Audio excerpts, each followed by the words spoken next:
The following program is rated MA and may contain themes that may not be appropriate for all viewers. Viewer discretion is advised.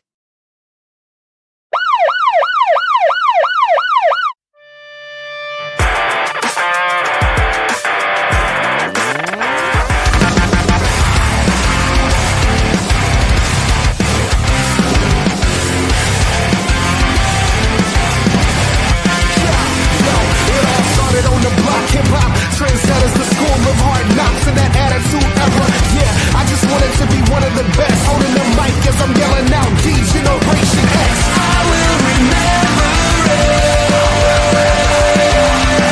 I'll never forget it. We've come a pretty long way. There's so much I could say. It's never really gone away.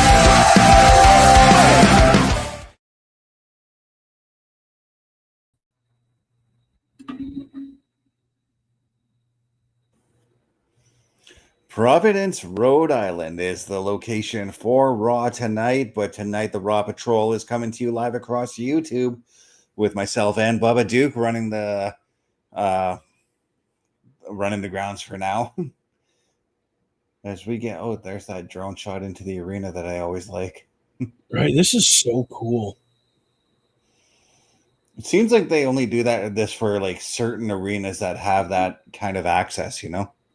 Well, yeah, because you're not going to try to fly a drone through an area that is like big enough for two people. Mm-hmm. So if, not that it would ever happen, but if Monday Night Raw ever came to our arena, they could easily do it there. Yeah, our arena is big enough for something like that. Mm-hmm. Not big enough to host Raw, though. A house show. Yeah. Jey Uso and Bronson Reed, Sami Zayn, and Bron Breakker are two matches that are going to be on the card tonight. And we got Penta and Seth Rollins as well. Right. And I got to ask you something here because and let me just double check to confirm what I've been reading. Go ahead. We have a new signing from the WWE, and I wanted your thoughts on this because I know you're the Mexican wrestling guy. Go ahead. Octagon Jr. has signed with the WWE. Yes. That's epic because I'm not sure if you realize. Oh, I know who Octagon Jr. is. The story behind Octagon Jr. Mm-hmm. His grandfather and Penta's grandfather were wrestlers back in the day. So Penta technically is the dark side of Octagon Jr. Yeah. He's the evil half of that character. So think of the storylines we could have between those two characters in a WWE ring like they did back in the day in AAA when it wasn't even AAA. It was like Mexican lucha wrestling or something. So I'm tickled pink about it. I can't wait to see what they do with him. But while Seth Rollins is running to the ring, I got to let you take the reins for just a moment here. I got to step away for a second here. Yeah, no, that's fine. So we don't just have Seth Rollins, people. We have the entire faction, Bron Breakker, Bronson Reed, and the Hall of Famer, Paul Heyman in the ring. So they're just letting us know Saturday night's main event is LA Knight versus Seth freaking Rollins. Ladies and gentlemen, Pete in the house. Pete's having to say, here they are on the lookout for wrestlers called Triangle, Square, and Circle. Oh, come on, bro. Really? Gotta make fun of them? No, I'm just kidding. That's actually pretty funny. Thank you, Petey, for jumping in. Appreciate your loyalty to the brand. I don't know if Seth Rollins is going to get to be able to say anything or if LA Knight's just going to come out and shut him up. He doesn't even have a mic yet. So we're literally just on the cusp of Raw starting here. Give me 2 seconds. I need to boost up some other things here. This is great. Here we go. Mama Bear in the house. What's going on, Mama Bear? Thank you again for the support. Appreciate it. Again, yesterday, ladies and gentlemen, was her birthday. Let's wish Mama Bear a happy birthday. I played your happy birthday thing again on the last show right at the beginning. I don't think anybody was in for it, but that's okay. Happy birthday. Glad I got to meet you. You got to meet our buddy Bulkster, who will be around here somewhere.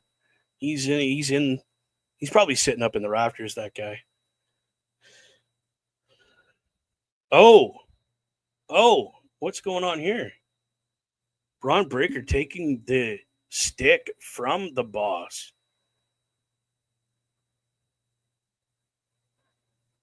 Yeah, it was cute. You can definitely, I appreciate that I'm getting the thank you for that, but let's thank Mr. Parrish for that. I'm going to give credit where credit's due. So what's he saying?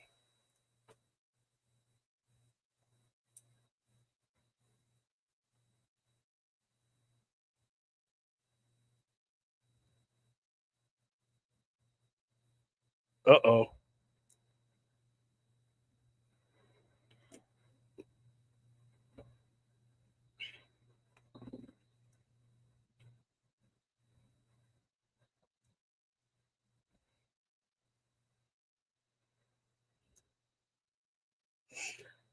Someone needs to let Bron Breakker know that the spray on tan ain't doing it for him.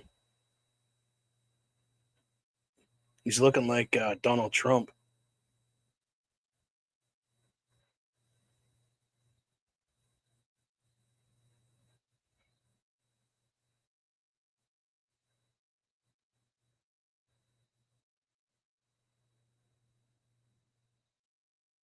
Wow, somebody's having a temper tantrum right now. Yet, Petey, they both have matches tonight, so they're geared up to lay the smackdown on Raw, so to speak. So I'm ready for a great show tonight, to be honest.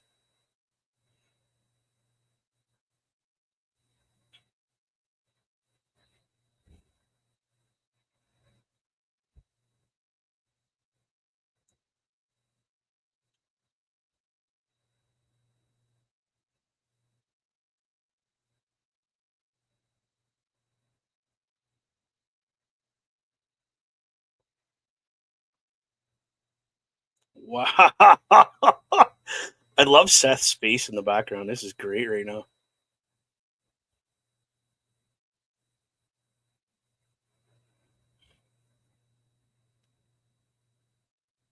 I love it.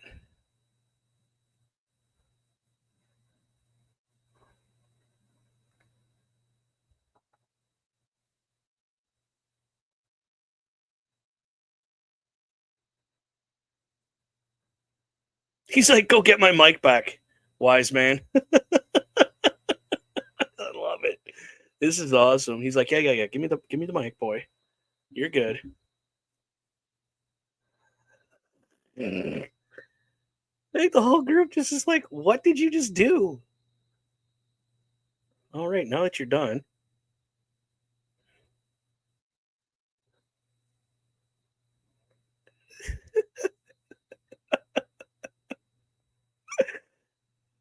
That was awesome. He's like, you got something to say now too? Go for it.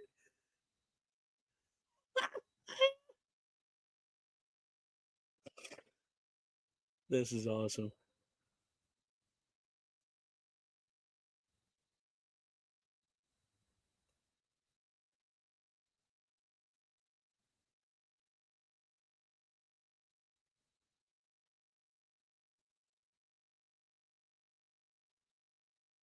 Wow. He's huge. Yeah, I want to meet the guy, honestly, because he's just like, Yeah, that guy's huge.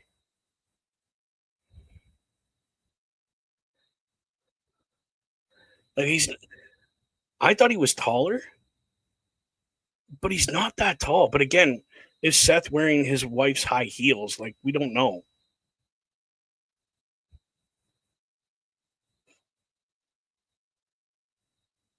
Yeet Man?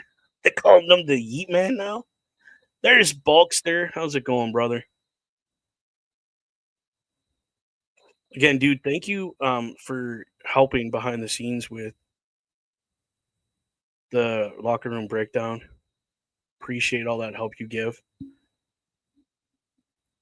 Pat yourself on the back, my friend. You deserved it.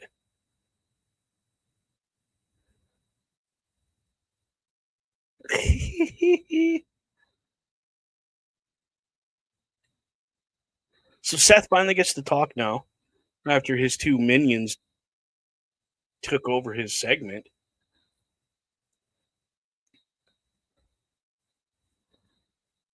he doesn't even want to talk. He just like, forget it. Everybody else can have their moment.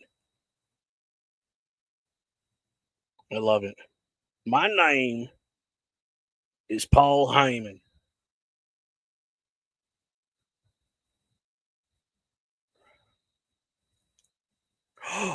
So their name's the Empire.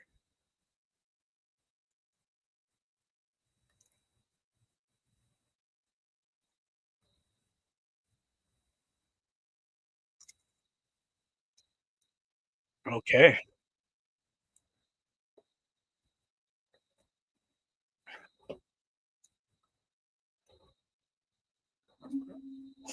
Again, Bulkster, thanks for coming up. Great to meet you, buddy.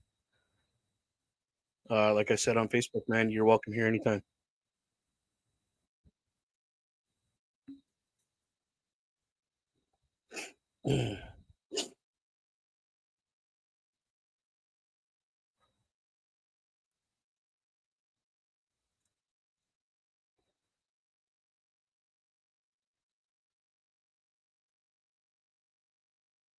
Holy snapperdoodles. Are we going to get Roman Reigns coming back? Because they're talking about him again. Look out, people. Look out. We could have Roman Reigns coming back.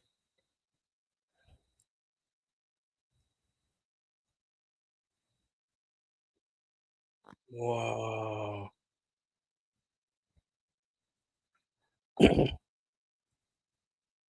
Look at that. Oh my God. He's a huge beast of a man. Why would he glow in the dark? With all that spray tan?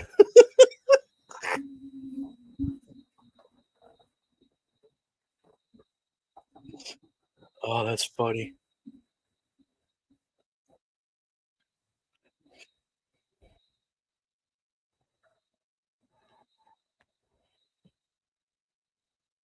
That's a match I'm looking forward to. Seth Rollins and Penta. I want to see what Penta pulls out of him and what he pulls out of Penta for a match. That'd be epic.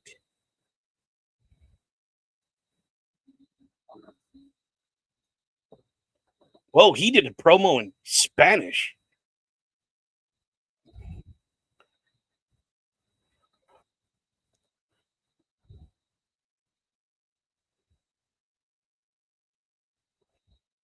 He almost flipped the bird.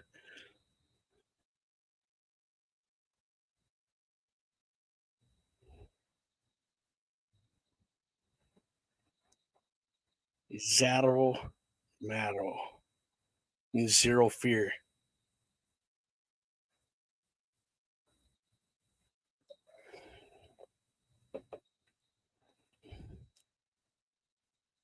Wow. Seth Rollins, you got to follow 3 incredible promos.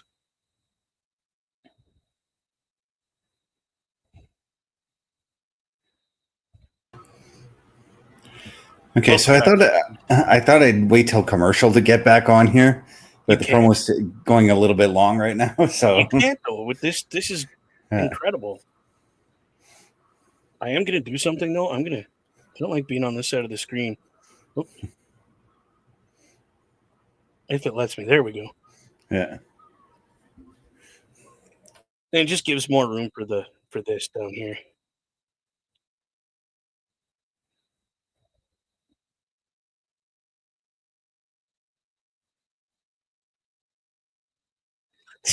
Pete.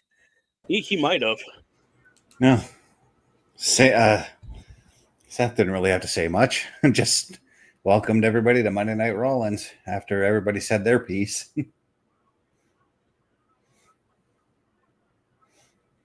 I mean, again, though, like, Bron Breakker grabbed that stick. It didn't even get to Rollins' hand. He didn't even... It wasn't there.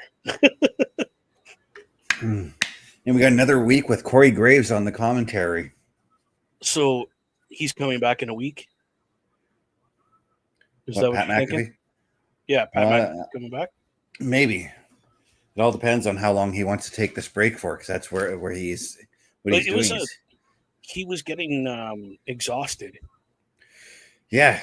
I mean, and I pointed this out on the SmackDown Security Detail. I mean, 10 years straight of doing WWE, college football, NFL, his podcast. You got to take a break somewhere, buddy. And who knows what else he's doing? Yeah. Behind the scenes. Oh, look at these titles. Look at that. Finn shining up all the titles. And Judgment Day playing darts. Kind of surprised that they don't have 2K25 on somewhere. Look at that. Look at Memorial, like she's never coming back.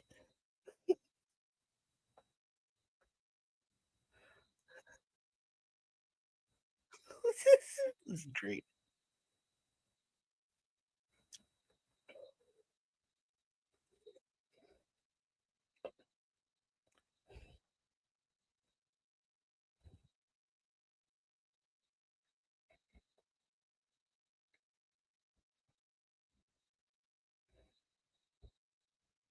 Ooh. Too soon.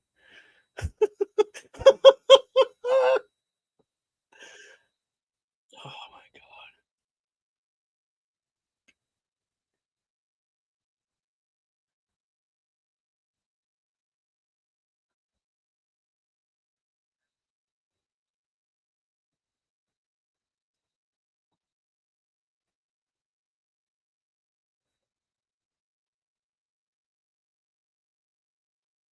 Well, that was cool. That was so Irish.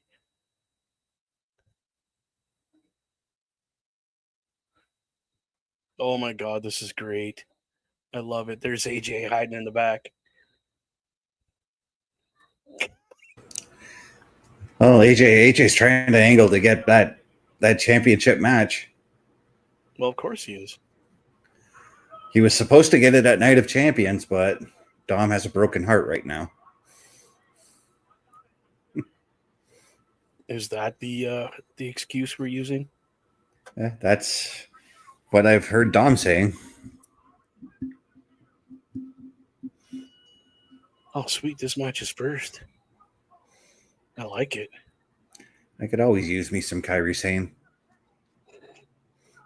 So does Kairi Sane injure another superstar, or does that superstar actually get a win?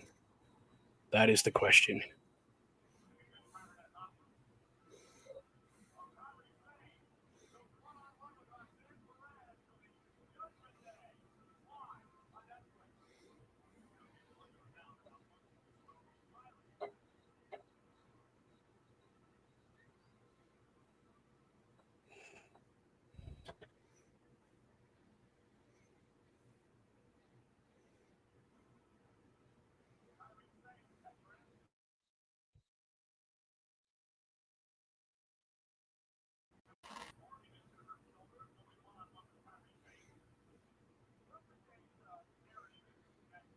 So yeah, like you said, they're narrating it to that Judgment Day thinks she injured Liv Morgan, not that it was just a fluke accident.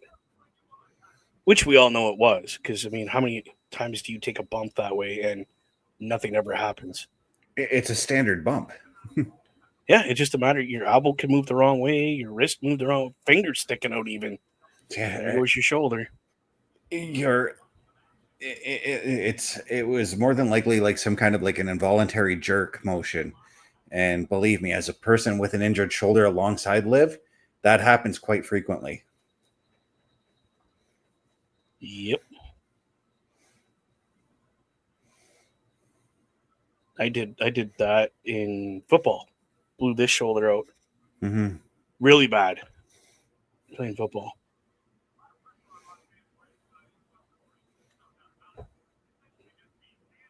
And here's the thing, no matter how much you rehab your shoulder, it's never going to be back to normal. So how close to normal can she get that shoulder without losing a lot of like movement? Mm-hmm.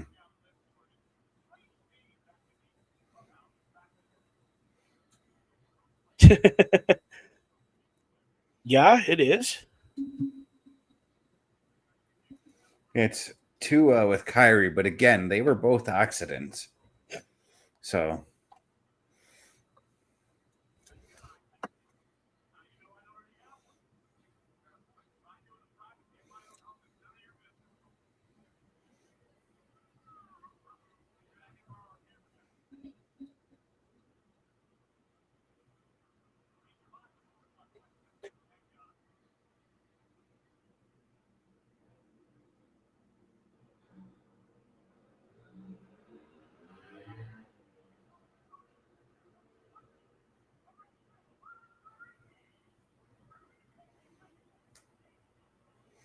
well, Raquel is coming out to ringside with Roxanne, which leads me to bolster my theory just a little bit more for what I said.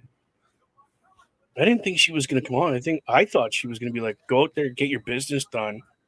Mm-hmm. Because you're a member of the Judgment Day. Do what you need to do and then get back here. And see, I thought the same thing. I didn't think that Raquel was going to make her way out to the ring. I thought she was going to do like a run-in of sorts or something like that.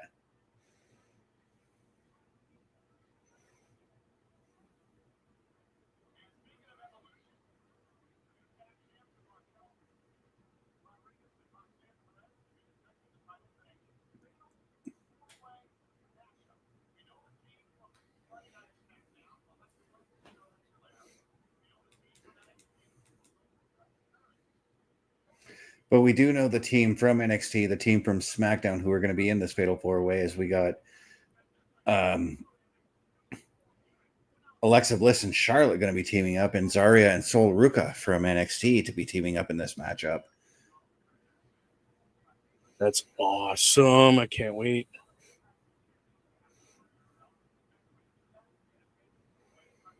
I'm interested to see both Zarya and Sol Ruka taking on main roster wrestlers.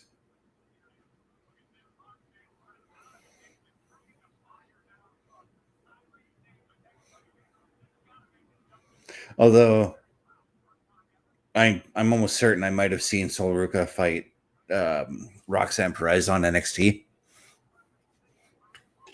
Okay.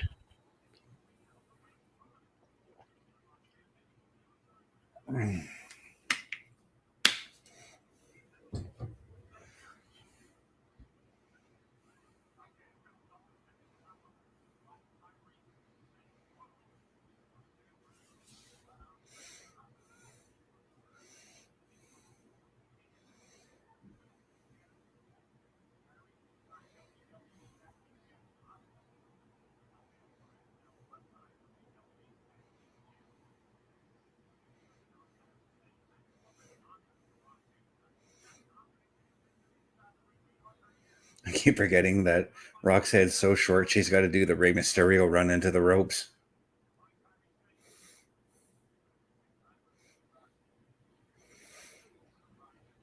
Because you see how Rey does it. He uses that second rope as his top rope.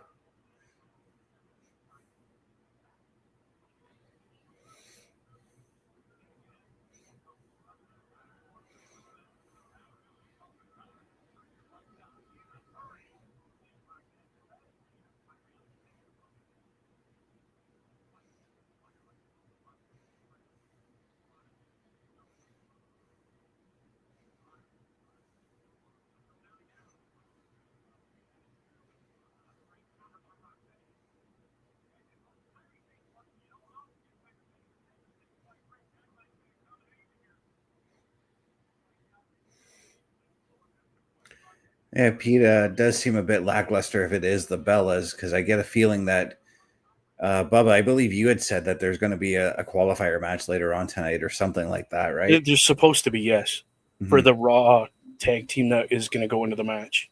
Mm-hmm. Whoa, that slap was definitely not fake.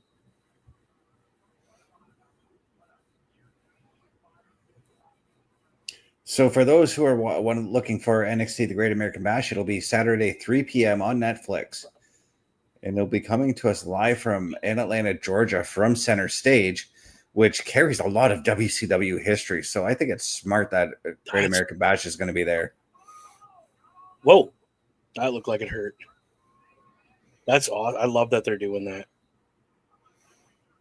Center Stage, for the younger fans who don't know, that used to be the home of WCW Saturday Night up until they moved to MGM Studios in the mid-90s. Yes, that is correct. Look at that little guy. Like, just give me a high five. Yeah, just wants a high five from Kairi. Give me a high five. As a heel, I would give them the high five without giving them the high, slap their hand out of the way. Like, you're not even worth the high five. Yeah. To give them the moment without giving them the moment, you know? Oh, is she going to do what I think she's going to do? Oh, no. Break her arm. Go for it. I was once a heel for a show we did in Iron Bridge, and my brother attended that show. And to solidify my heelness, a lot of people knew who I was and who my brother was. So I pie-faced my brother back into his seat when I came to the ring. Nice. That's the way to do it. I told him I was going to do it, of course, because, like, can't just pie-face your brother and then not expect a repercussion or something, you know?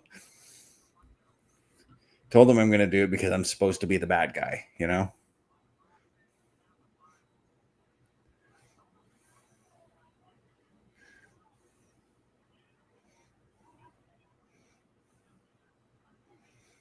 Plus, it's a bit of a liability if wrestlers attack the fans. Yeah.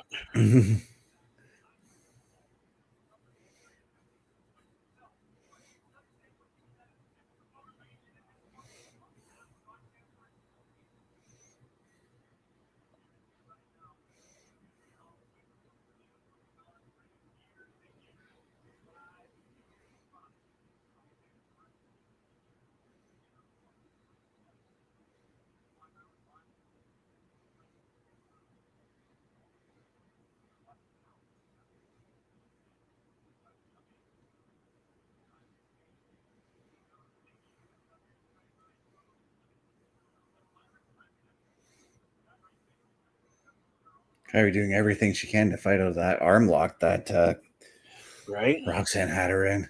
I was cringing secretly in pain because she's attacking the same shoulder, or she was attacking the same shoulder that's sore for me right now. She's moved to the other arm now. I mean, it's the best way to take the high flyer out is take a wing, take a leg. Just makes it hard. I would 100% be going for a lower back attack or the legs. See, I was leg and arm because, and hear me out here. Mm-hmm. How do you get to the top rope? Well, you need your arms to climb. You need to climb, right? Mm-hmm. So you take a wing out, that makes it harder for you to get that balance when you get up there. Gives me enough time to react to what you're doing. But there are some wrestlers that have been able to climb to that top rope without using with their one arm. arms. Yeah. Yeah, I've seen like you, seen a wrestler run up the ropes to get up to the top. I was going to say, there's been a time or two specifically when I've seen Paul Roma run from one side of the ring and then just jump up to the top rope. No arms or anything. Yeah, seen that. I think I seen RBD do it one time.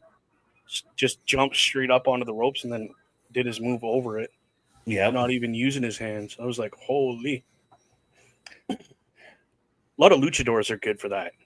Yep. Yeah. I watched a match with Hoovy in WCW, and he did that. Got to meet Ran that up the rope that and man. then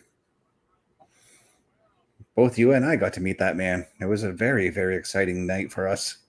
Right there. Mine is still in my pile of 8x10s that still need to be Yeah, we called him that they need frames. Yeah, we did. We were also first in line when he came out for his stuff. Yeah, we geeked out a little bit. It was great. Yeah. Deuce is sitting there handling the money. He's like, how did I know you guys were going to be the first two? He just looked and rolled his eyes at both of us like, really, Yeah. guys? Oh, what are we doing here? Is she going to crash and burn? Yeah. Whoa. Come on, Roxanne. Ooh.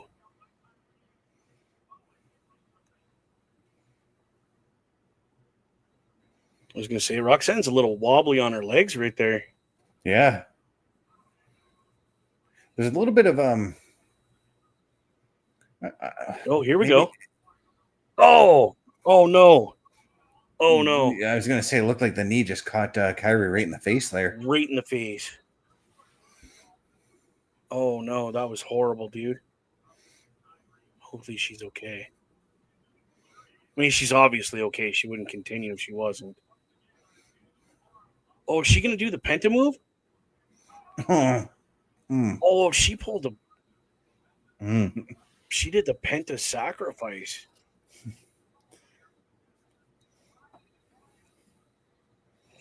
My goodness. Yeah. I don't think I've updated everybody on what the outcome for my shoulder injury was, by the way. No, so that's okay. I mean, it's not a torn rotator cuff. It's a torn bicep or an inflamed bicep tendon. Oh, it hurts. How would you get medicine for that, right? Like, I've got medication right here. Okay, cool. Just an anti-inflammatory. Mama Bear, what are you saying? I am really enjoying this match against. Just wait till Sunday. If you want to watch more amazing female wrestling, Sunday, Evolution is completely women wrestlers performing at the top of their game. I would love to do a show, but yeah, I'm uncertain if I should or not. I might do what I wanted to do for like a TNA podcast where I'm the commentator commentating the show instead of just sitting here doing what we're doing right now. But again, I still think that might take away from the show because I think they have women commentators too. Yes, they do. They more than likely will. And I'm already going to call it. It's probably going to be Beth. I could see Beth Phoenix being put on commentary. Oh shit! Because I believe she commentated the last event. So yes, I think it was her and somebody else. I can't remember. I want to say it was her, and I think Renee Paquette was still with the WWE at that time. I think yes. I think you're correct. Yeah, take your belt and leave. Get counted out. Yeah. See, this is again. See, Raquel is doing what I said. She was going to help. Whoa! She was going to help Roxanne, and she sacrificed herself for Roxanne. Oh, jeez! Wow! Holy! That was crazy, dude. Come on, girls. Why does she never get that Pop Rocks off? What? Oh. What? Oh, no. I sometimes think she takes a bit too long trying to get to the Pop Rocks. Yeah, I would say. Okay, so maybe this is where I think Asuka comes into play. She might. What if it's not Asuka? What if it's Io? Well, Io's got the thing with Rhea, so Asuka doesn't have a thing right now. Doesn't have an angle right now, so okay. Asuka.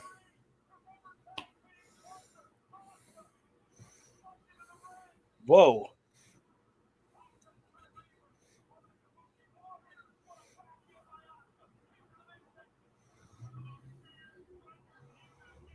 I'm not upset about this.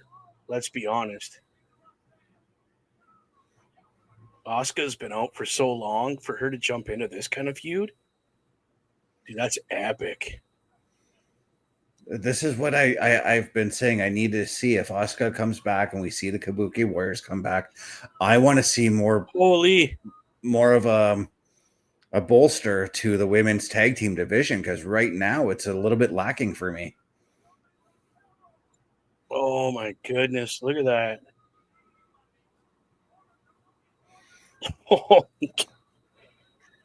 I mean, if they reform the Kabuki Warriors, I have no problem with that. Because that just, like you said, puts a huge boost into this women's tag team division. Oh my God, is she going to do the... No. Yeah, she's going for the insane elbow. Oh my God. One of my most favorite elbow drops in the business right now. Oh, dude, that gives me chills. It makes me want to puke all at the same time. It's such a devastating move. What I love is that point that she puts on the elbow. Macho Man couldn't even do that. And Macho Man has one of the best elbow drops in the business. He definitely, his was banned for a while because it was that devastating. Wow. What a way to start. Again, dude, I've been saying this for weeks. They are putting so much belief in these women. They've been starting not only Raw, but SmackDown the last 2 months.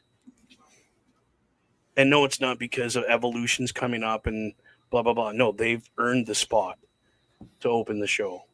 Right. Oh, goodness.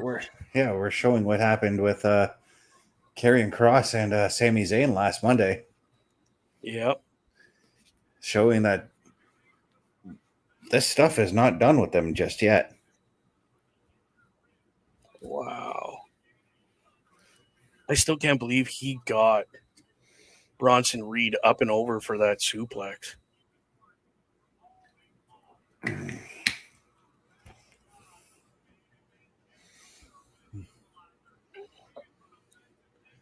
But they're showing this to show obviously everything that's led up to what to expect tonight. Yes.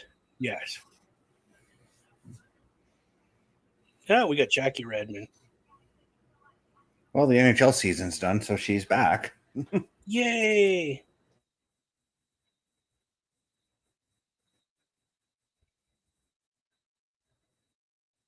I hope she's on the show Sunday. It'd be epic.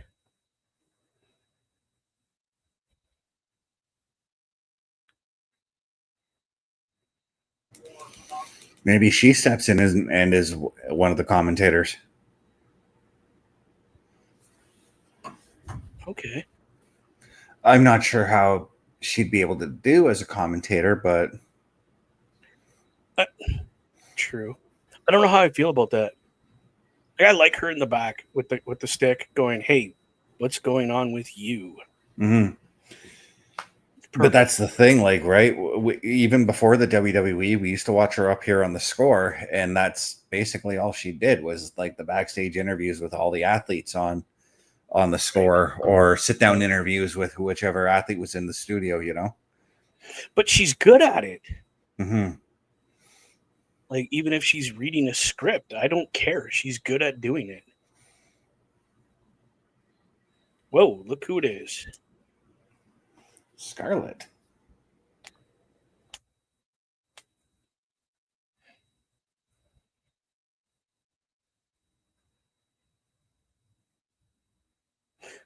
Just no. I just decided to come on TV, look pretty, and just go no. Hey, whatever. You're getting paid to do it. I wish I was. I'm just not that pretty. Wow, dude. into our first commercial break. Oh, now I didn't know these guys were involved tonight. So for everyone like Bulkster that doesn't have the ability to get what we get, I can't do it. We have the New Day coming out. Dressed up like they're going to a funeral. Oh, God.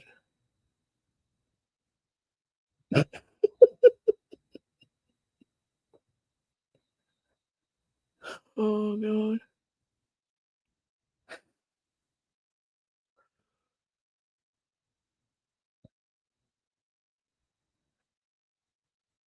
Oh, God.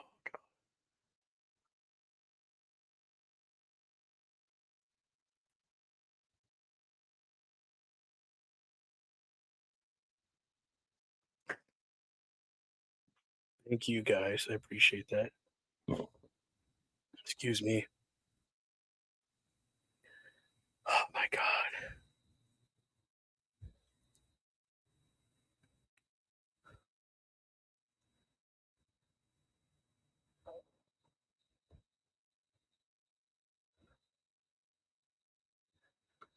Whoa.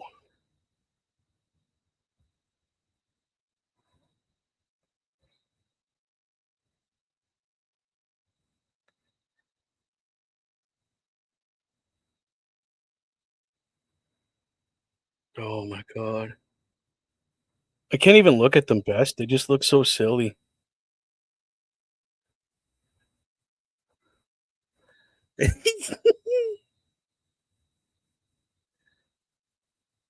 Great promo, though.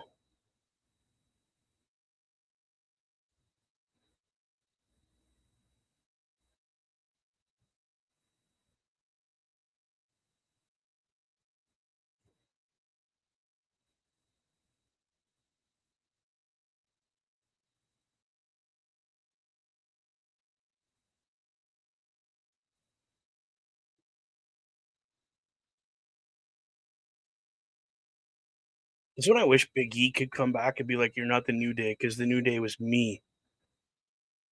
Get a new name. The old day. I'm just sitting here thinking, like, yeah, they're mourning their tag team title loss here, but Right. why not just ask Adam Pearce for a rematch? Which they already said they're going to do. So why are we out here? Basically, it was to kill the commercial, in my opinion. Yeah. Which, don't get me wrong, the New Day is good at that. They've been doing it for the last several months. So yeah, no, it's good. I love that bridge. I wish I had a nice picture of it. The Brooklyn Bridge in New York City. Yeah, it's a nice bridge. When I'm playing GTA 4, it's one of my favorite bridges to cross. If I know I have to go from one part of the island to the next, I purposely will find the Brooklyn Bridge and cross it.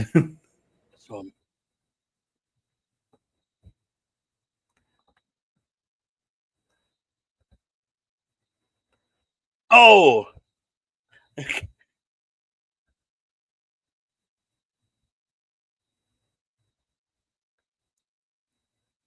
He's just such idiots.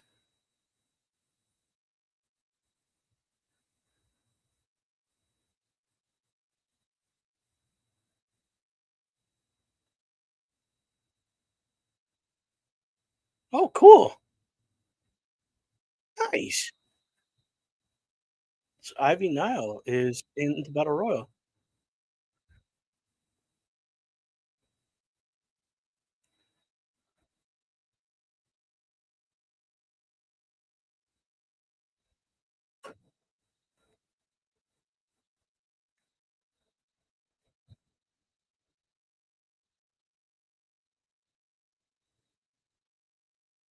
Well, there you go. It's official. So much for a match.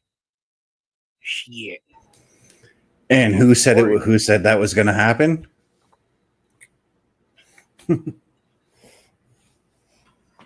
Wow. I said that was going to happen mostly because Asuka doesn't have an angle going on. Kairi Sane, yeah, does. I figured it was So, going to be, okay, yeah. we're going to have a match with another team. Whoever wins goes on. Not just hand it to them. That's kind of where I was going. At the same time, I don't think you can go to the well that many times. I mean, they did that twice last week, right? Nikki Bella, what's she got to say? What?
Holy crap. Holy crap. See what happens with the magic of it. See what happens with the magic of editing? You can make Nikki Bella cut a good promo. That's what I was just going to say. That's the first promo I've ever seen her do that was actually pretty decent. With a lot of choppy cuts in it. Ooh, Tombstone Town. With Dorothy and Lainey Gardner singing, and Dorothy's a fantastic singer. I'm not sure about the other girl, but Dorothy is. Outlaw Country remix. Mm-hmm. So that's go ahead. Dorothy is a metal singer for one thing. Yes. So mixing that metal and country is going to be a little bit weird.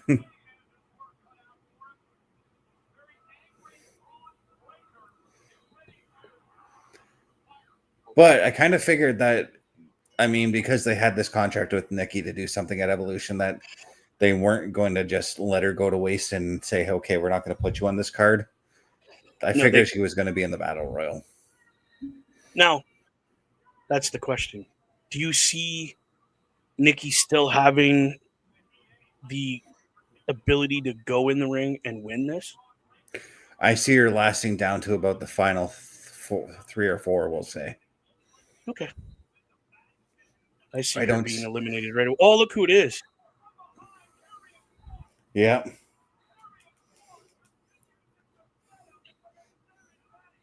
God, that guy's been hitting the gym. Holy crap. And there's that pipe that was used to attack Sami last week. Yep. God, that is incredible. So, Mama Bear saying that her favorite female wrestler is Rhea Ripley.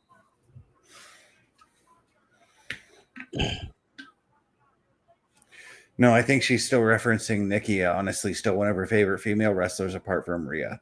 Oh, apart from Rhea. Okay, sorry. Misread that. He's still going, oh, I'm sorry, dude. I'm sorry. I don't know what came over me.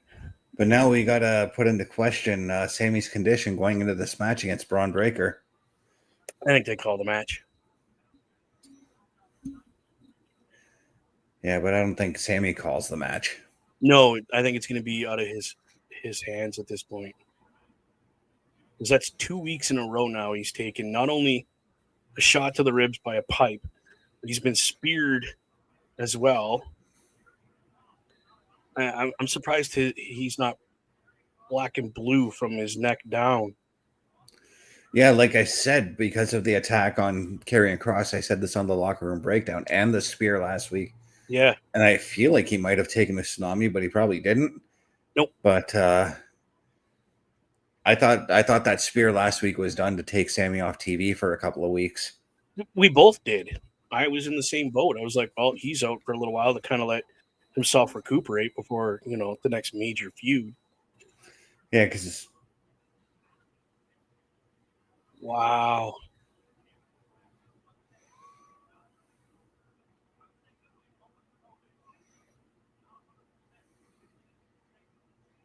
Now, isn't this where Bron Breakker comes out and just takes him to the ring and just absolutely annihilates him? How no, cool would that be? Sammy's saying no. he I'm won't going to give go to up. the ring and fight. But Pierce is like, "Hey, dude, you're hurt." Yeah.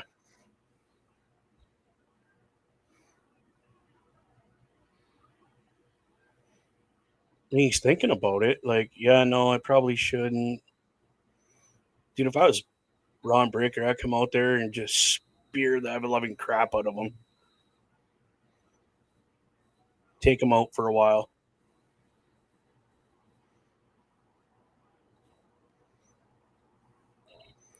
Sammy's like, "The hell with you. I'm going to the ring."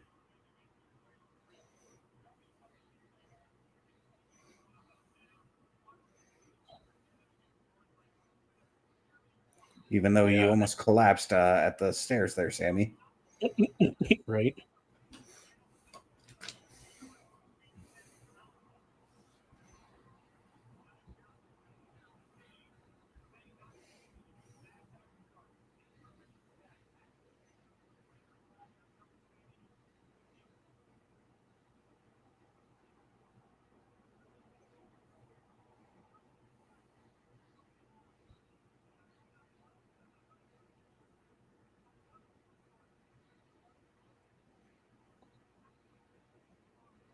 Yeah, Adam's bleeding hard. Like, Sam, you could have broken ribs. Let's go. Get out of the ring. Wow. Like, I know Adam Pearce is a wrestler's wrestler because he's done it.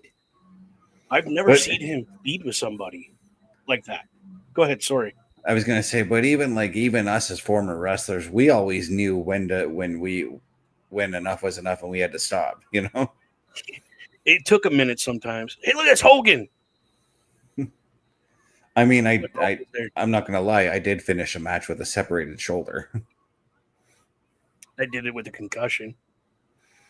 Yeah, I did that with a concussion too, and I totally regret that. Doing it though. I do. Yeah. But again, I also finished a match, a Crimson Mask, hard way. Yeah, I know you have. Mm-hmm. But we didn't have the support like these guys do. Mm-hmm. We didn't know any better. When I had a concussion, I was just dizzy and I was like, okay, I rang my bell a little bit, nothing bad. Continue the match. Come to find out that it was more than just a bell ring. I jacked my brain pretty bad. I forgot who people were. Mm-hmm. Oh, look at Breakker. One thing I just noticed tonight, and this is something I know you're a fan of, but the aisleway is a lot tinier. You noticed that? Right? I thought I was just seeing things, the camera angles and stuff.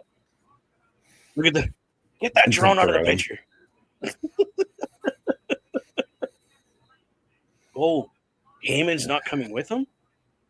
I don't think Heyman needs to come with him. At this point, no, he doesn't. Holy. Now imagine this. Braun, of course, he knows he's got Sami right where he wants him. Oh, look at the but imagine imagine he goes for that spear right off the get-go and Sami rolls him up against the 3 count.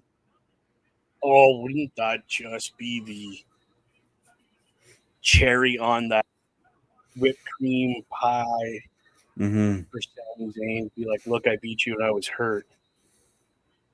Could you imagine what I could do to you if I wasn't? Like, talk about a mind ability to mess with Breakker.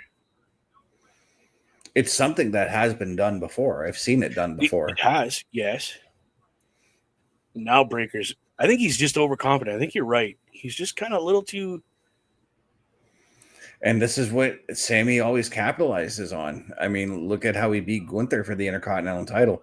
Look how he retained the Intercontinental title against Braun a couple of times before Braun finally beat him.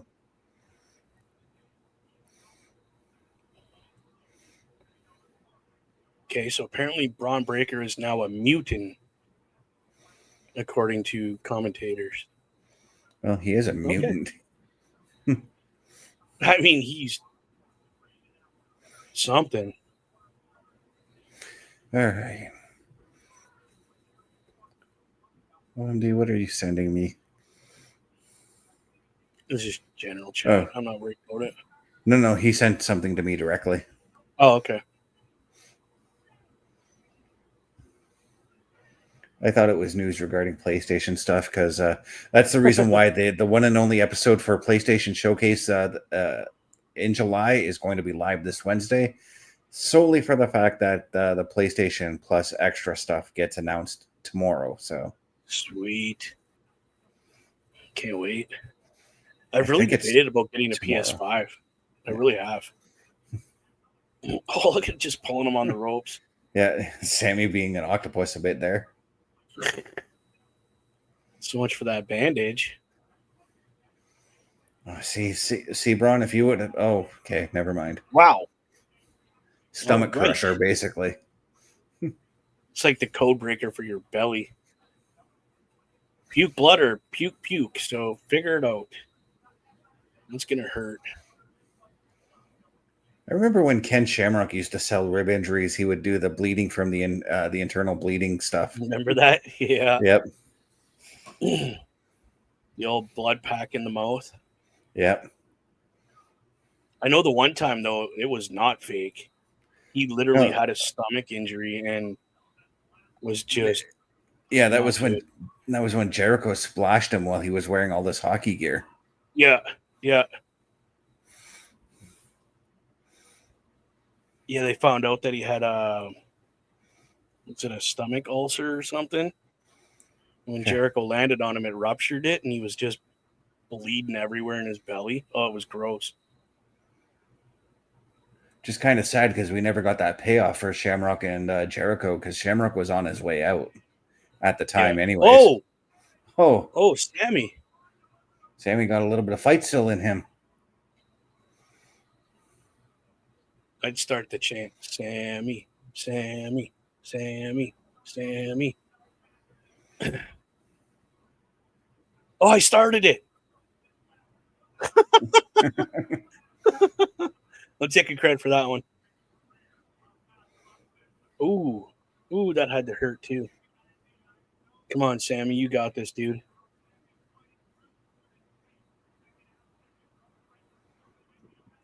Oh no!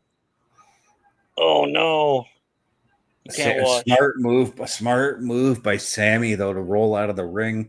Oh, he powdered. Okay, but but in the end, was it really a smart move? I mean, yes. So you'd rather take more punishment from but you'd rather take more punishment from Bron Breakker with broken ribs? I'd rather a minute to kind of catch my breath. Honestly. Uh-oh. Yeah, here comes the train. Oh, that sucked. Get in there, Hogan. Help him. Sorry. That's not going to work. That's not going to work for me, brother. He almost made me spit my monster out.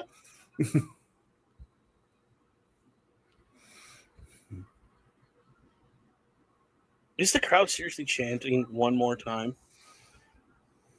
That's horrible.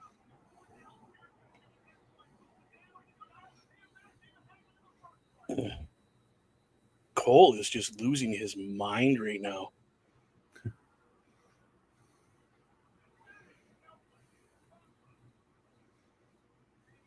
No, ain't happening. It ain't happening. Oh, what a spear. That's it for Sami. Oh, his spleen just ruptured. Yeah. Oh God, that was horrible to watch, dude. That was just basically. I mean, Sami did put up a little bit of a fight, but it just. What's going on, buddy? Yeah. How's it going, Parrish? By God, he must be broken in half. That's what I was thinking, but I couldn't say it that way. He's not broken in half. He's broken in thirds. He's done. Like, look at this spear. I mean, oh my goodness. My God. That's intense, dude. My God. Like, his legs went one way and his upper body just went the other. Like, oh, that is horrible. Ouch. Welcome to the show, Parrish. So now I wonder if they're going to take him off TV. Let him recuperate for a little bit.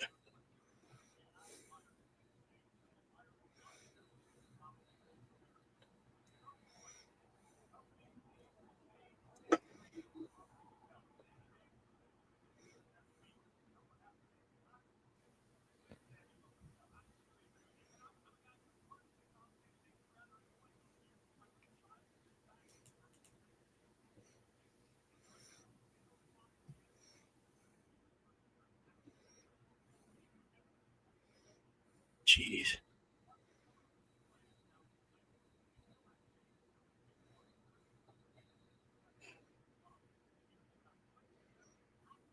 All right, what do we got here? Bayley.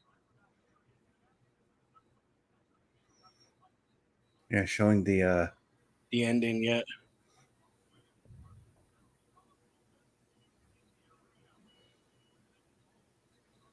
Which I'm still really not certain about.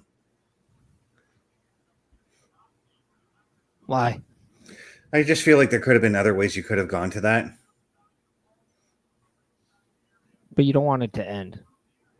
And you want to showcase that both girls can and are able to beat the other. But right, but I was leaning more towards like a double disqualification or a double count out. War Raiders. Yeah, but they're the baby faces though, so they should be the ones keeping it in the ring and being pure about it. A disqualification, like I get that if there's a heel involved, but why would a babyface want to DQ another babyface? What in the black?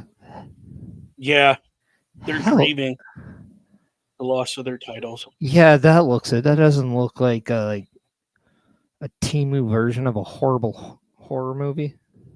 Right.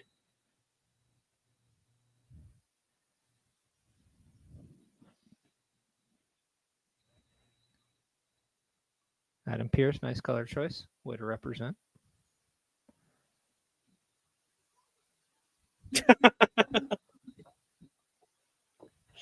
Uh-oh. Look at Becky.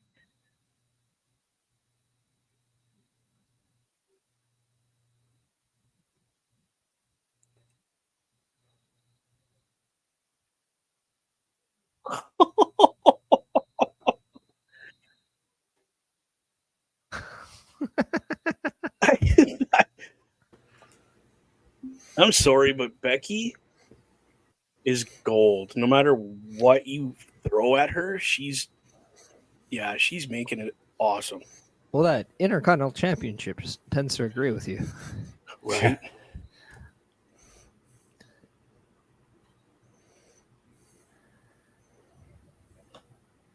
There you go. It's October 11th is Crown Jewel in Perth. Yeah. So now we know. Well, I said last night I was pretty sure it was October. Yeah. Yeah. We weren't sure. Yeah, exactly. And I think I said I think I even said the 11th. I think you did. Honestly, I think you did.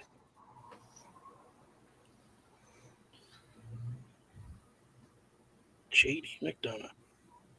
Boop, boop.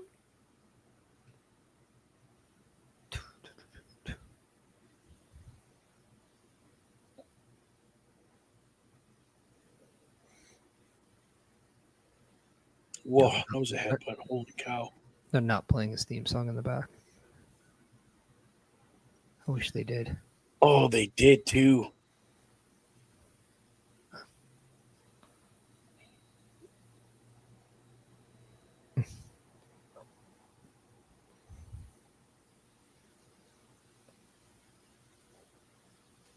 curious to why they're playing this now and not when he was out. Right? Probably because he couldn't do this when he was out. Well, he did Chris Van Vliet when he was out. Oh, did he? Oh, I didn't know that.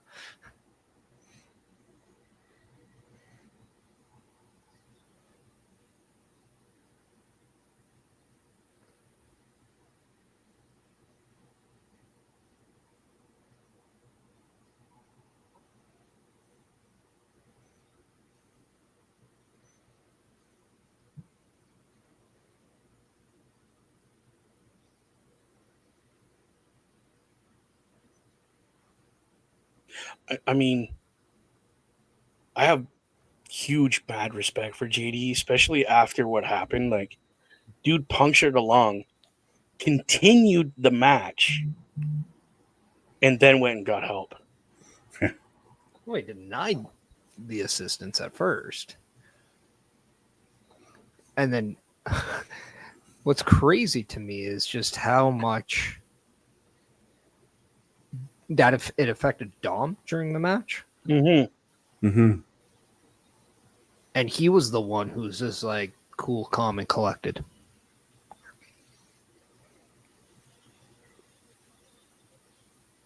Becky doesn't even have side plates. What the heck is going on? Yeah, no, she doesn't have any side plates. Just WWE.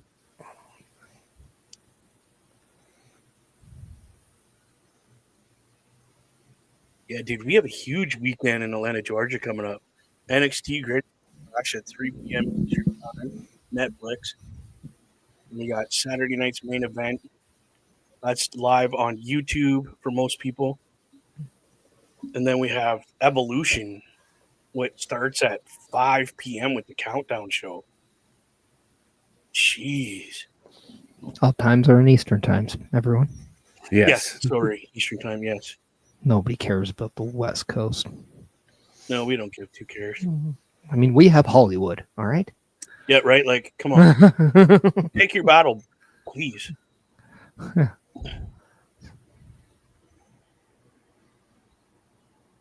Say advertise the match Adam Pearce made official yesterday. Yeah. Becky Lynch defends the Intercontinental Championship at Evolution versus Lyra, Valkyria, and Bayley. What does the champ have to say? Well, let's listen in. No.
Uh-oh.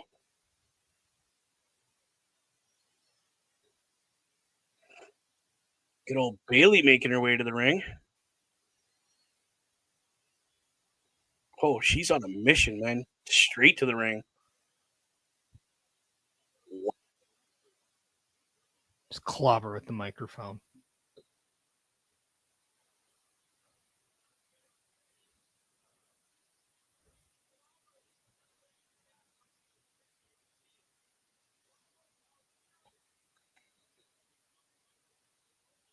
If that wasn't disrespect, I don't know what was. Well, I mean, Holy. Bayley should have just stuck out her foot and be like, "Yeah, 4 comes up fast." Right.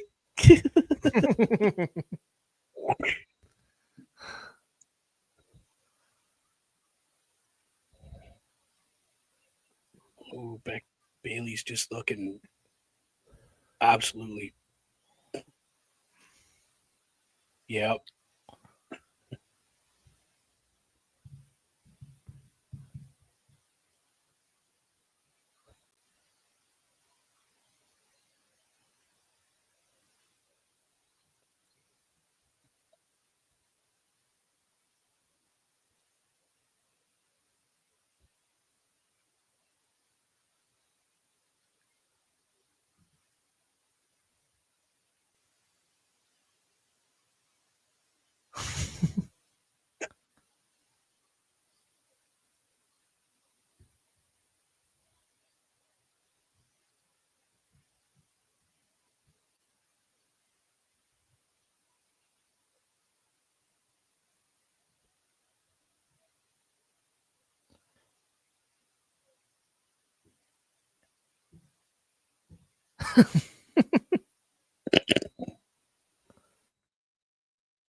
I love that Becky called her out on it. Yep.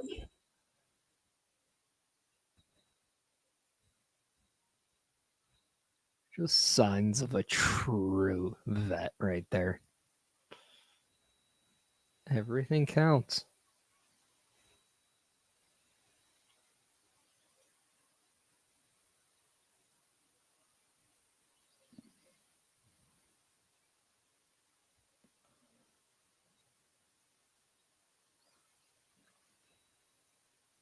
Whoa.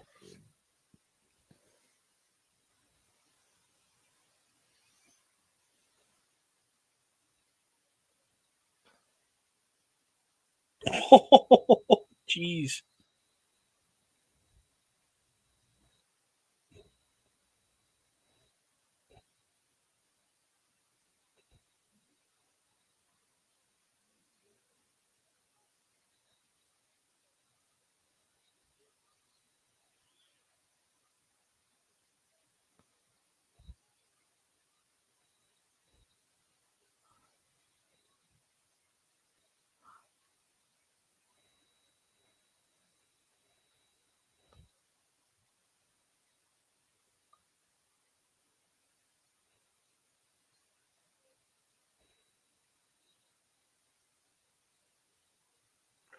Whoa. Whoa. Okay.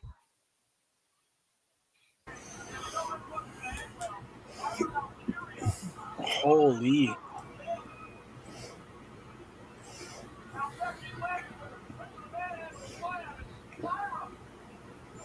Whoa. That was cool.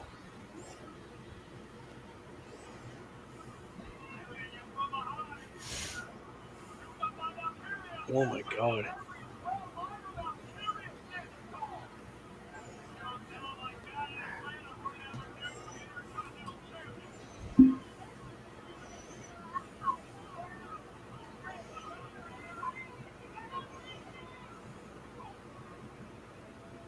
Wow. Lyra is not messing around, man. Like, it's my title. This is the last time you're going to get that title. Well, this is exactly what I think everybody wanted from her. And I think this has just been an absolute huge reason why Lyra has skyrocketed ever since she won the Intercontinental Championship. Just the evolution of Lyra Valkyria since that day where she became that first inaugural Intercontinental Champion, she now shows that she's not only someone that should be there, she belongs there, and she can hang with the best, just like Becky, Lynch, and Bayley. Yeah. Yeah, not arguing that fact, my friend.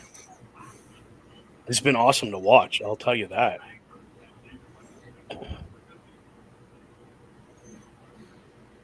Real quick, they're saying Jelly Roll is going to be at SmackDown. He's going to be on SmackDown this week. That's good. I don't mind his music.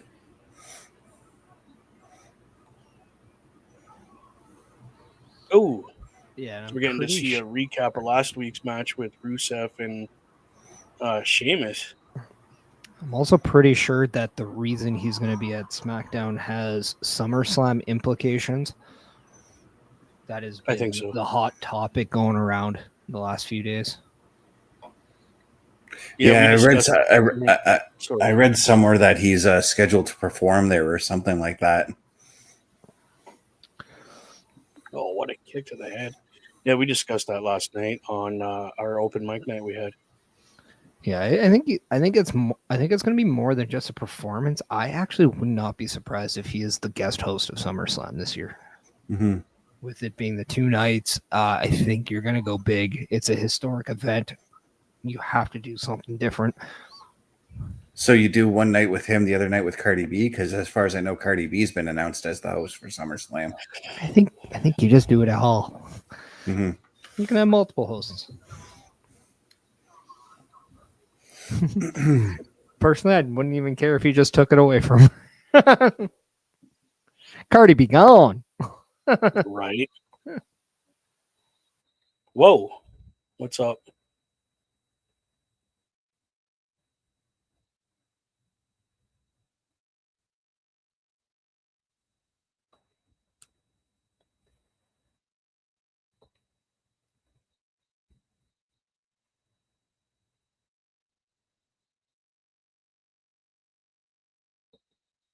There's the announcement we've been waiting for, Best. Sami Zayn. Oh, definitely. Yeah, like I said, he's going to be taken off TV. Probably going to be back for, I would say SummerSlam, but I don't know now.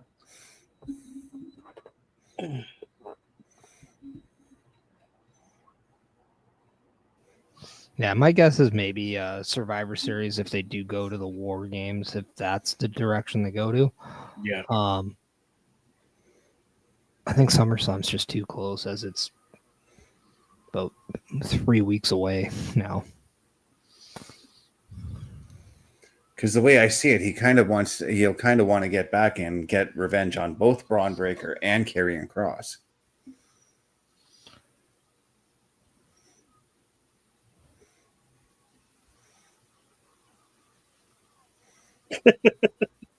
I had to. Bubba Yeet. Yep. I did. Bubba Duke and Bubba Yeet. 4 letters, 1 word. Duke.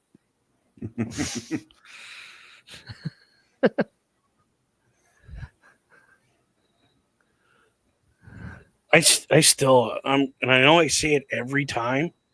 I love that Jey Uso takes this moment with a little fan.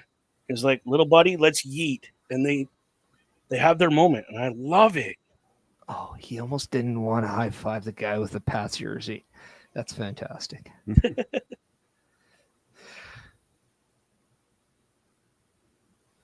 I love this.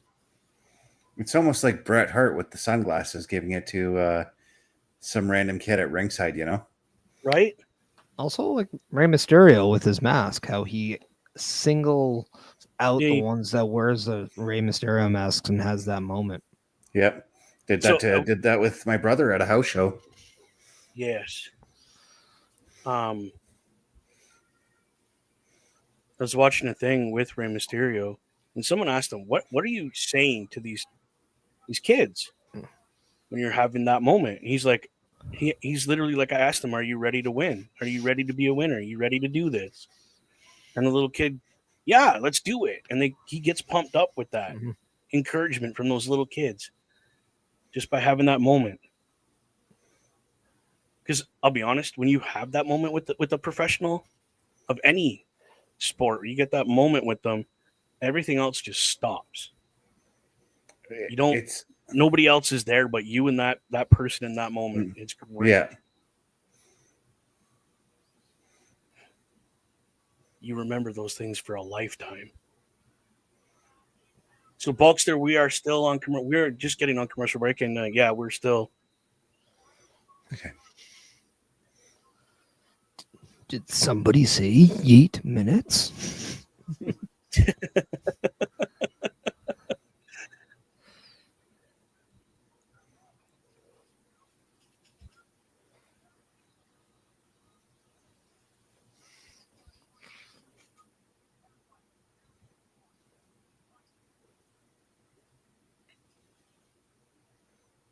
Oh, Bubba, by the way? Yes.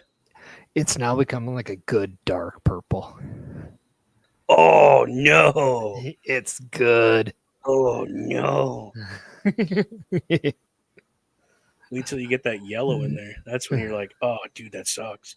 Looks like a jawbreaker. Come on. Yeah, when you got the different rings, the different colors. Yeah, that's great. But, oh, no.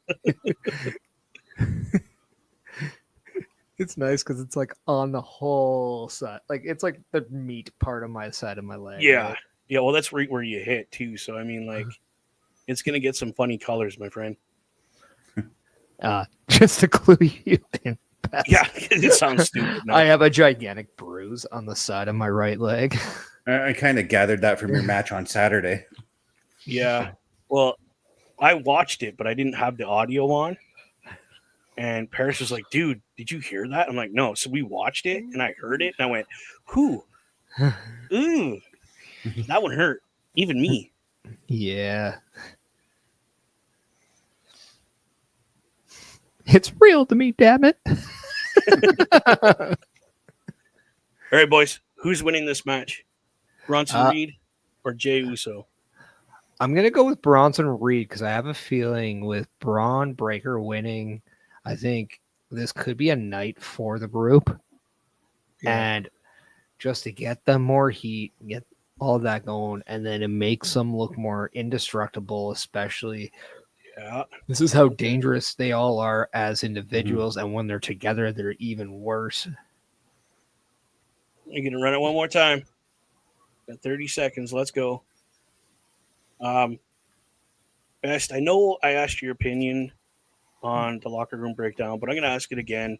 Yeah, and I did go with Jey, but I'm changing it to Bronson solely because of what I said about the Seth Rollins match. That could take place. Yeah, exactly. I want Jey Uso to win, but I'm going to agree with both you gentlemen, more so Parrish, because your thoughts on that is just, dead on. You want to make that group look very dominant. The one thing, too, to note is Jey Uso seems to be the one person that when it might be difficult, he somehow always seems to make it possible. And he kind of feels like he's the hope for the fans. Mm-hmm. Like he represents the hope. So I kind of like that. Also, by the way, just if anybody's wondering, for the last month, the t-shirt sales in WWE, Jey Uso is still number 1. Yeah. Karrion Kross was number 2. You barely see Karrion Kross, and the guy's number 2. Yeah, but it's more of a, if anybody still wants to know why Jey Uso's where he is, let's just say he pushes more dollar bills than the entertainment club that you go to on the weekend. Yeah. I do like that Paul Heyman has come out with the individual and then just went backstage after it was done, after this is done. Just proving once again that these two gentlemen don't need somebody ringside. We're good enough without that. We don't need that distraction to beat you. Well, even when he's outside, it's not like Paul Heyman truly gets physically involved No. very often. No. And I think the only person he will stay on the side of is Seth Rollins. I think that's how it's going to go tonight, too, myself. Yeah. But it also feels like a Jekyll and Hyde thing when it's like, oh, here's the monster. Go get him. Right? Yeah, you're not. Whoa, Jay. Ooh. Damn.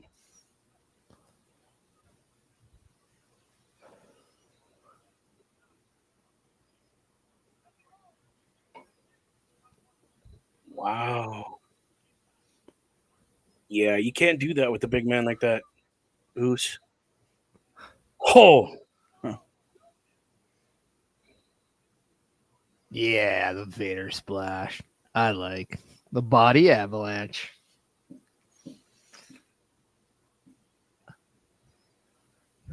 There's just some moves I don't understand why people don't use, and that was one of them. And I'm very happy Bronson Reed uses it. Right? Well, if you look at a lot of Bronson Reed's repertoire, it is very reminiscent of Bam Bam Bigelow or Vader. Well, again, who's his wrestling hero? He said it before, Bam Bam. That's why you see the flames and things like that on his. Well, he's also, I believe it was the night where he won the North American Championship in NXT in the ladder match. He wore a Bam Bam inspired singlet. Yes, yes, he did. Yes. I mean, as a big man, who better to pick to be your favorite wrestler than, like you said, Vader, Bam Bam, those, Earthquake. Those big guys who can move. Oh, geez. Whoa. Well, I mean, Jey Uso is no shortage of knowing big men who moved, who happens to be the son of one Rikishi. So, right. Yeah. I feel they both have inspiration from the big men with agility. I don't know if you guys have noticed, but the Prime bottle supply on that tray, that cart, has really diminished over the last few weeks. Kind of like their sales. I'm glad you caught that. Joe Morans in the house. What's up, Joe? How are you doing? Thank you for stopping by, buddy. Appreciate that. Oh, I thought we were gonna. I mean, Death Valley Driver right into that chair. I thought I'll be the first one to admit I don't hate Prime. I just also don't love it. I can go without it. It's fine. But I mean, if somebody's going to offer me a nice cold one, I'll take it. That's the thing. If it's cold, depending on the brand, like the flavor, if it's cold, it's not bad. Yeah, I don't mind it. I'm of the type that if I'm at like the Circle K and I see Prime there, but I see other drinks that I want, I'm probably not going to go for the Prime. I'm probably going to go for another drink. Whoa! Well, so much for that match. That is awesome. Just huck the chair at his head. That is fantastic. I mean, he didn't want to win the match. He just wanted to annihilate Jey Uso. And that's been the plan all night, is to just take down these men who have been causing problems for Seth. I'm gonna guess he hits about at least 4. I think he's gonna hit 6 because that's what he hit on Seth Rollins to earn his respect, and he said he's gonna do it to Jey too. That's 2, boys. Yeah. I said at least, so I didn't cap it at 4, by the way. You're not done. You're not done. No, he's not done. Oh yeah, he's going up for another one. Yeah, he's going to use the other corner. Yeah. He's going to turn it sideways in the air. That would be cool. I would love to see him do that. Oh, maybe not. No, maybe he is just going to do 2. Unless he just runs. He does that slow yeet. Okay, so we're only gonna get 2. I'm still holding the 2 though, just to be safe. Okay, no, we're not. Okay, I thought I'd. Joe saying I don't mind Prime, but I don't really like the taste of fake sugar. I mean, Well, I don't know how. I don't know how even more bad for you that it'd be if they had real sugar. Yeah. Corey Graves getting his chair back. He always gets picked on by the workers. Do you remember how Big E always tortured him during the pandemic? Yeah. Always threw his jacket at him. Okay, so I know who the one guy is that's helping Uso. Who's the other guy in the gray suit? That is Hurricane and Jason Jordan. Oh, that's the Hurricane? Yeah. Dude, I didn't even recognize him. Stand back. All right. He was my dude. I know. I'm trying to find the other one. He's enjoyed retirement a little too much, but he's enjoyed it. So let him be. No, he's enjoying his retirement, burger after burger after burger. Joe, yes, but it's also mixed with a lot of things that are bad for you. So the combinations aren't always healthy. Yeah. But no, you are right when you say artificial sugar is worse than regular if you're just comparing it straight up. Yeah, because the guy that invented that fake stuff even told his daughter, "You ever take that, you don't get any inheritance." I took care of that. Sorry about that, guys. Don't support daddy's product at all. What? That's a good dad action, knowing that he has something that's like not meant for his kids. Right. It's like, I'm going to be rich, but don't take it. Don't help me out here. Yeah, no, don't touch it. Yeah. Because you'll be out of the inheritance. No, I'm going to wreck people's lives for you, sweetie, because I love you. I mean, I try. Oh, look who it is. El Grande Americano is taking on Dragon Lee tonight. No.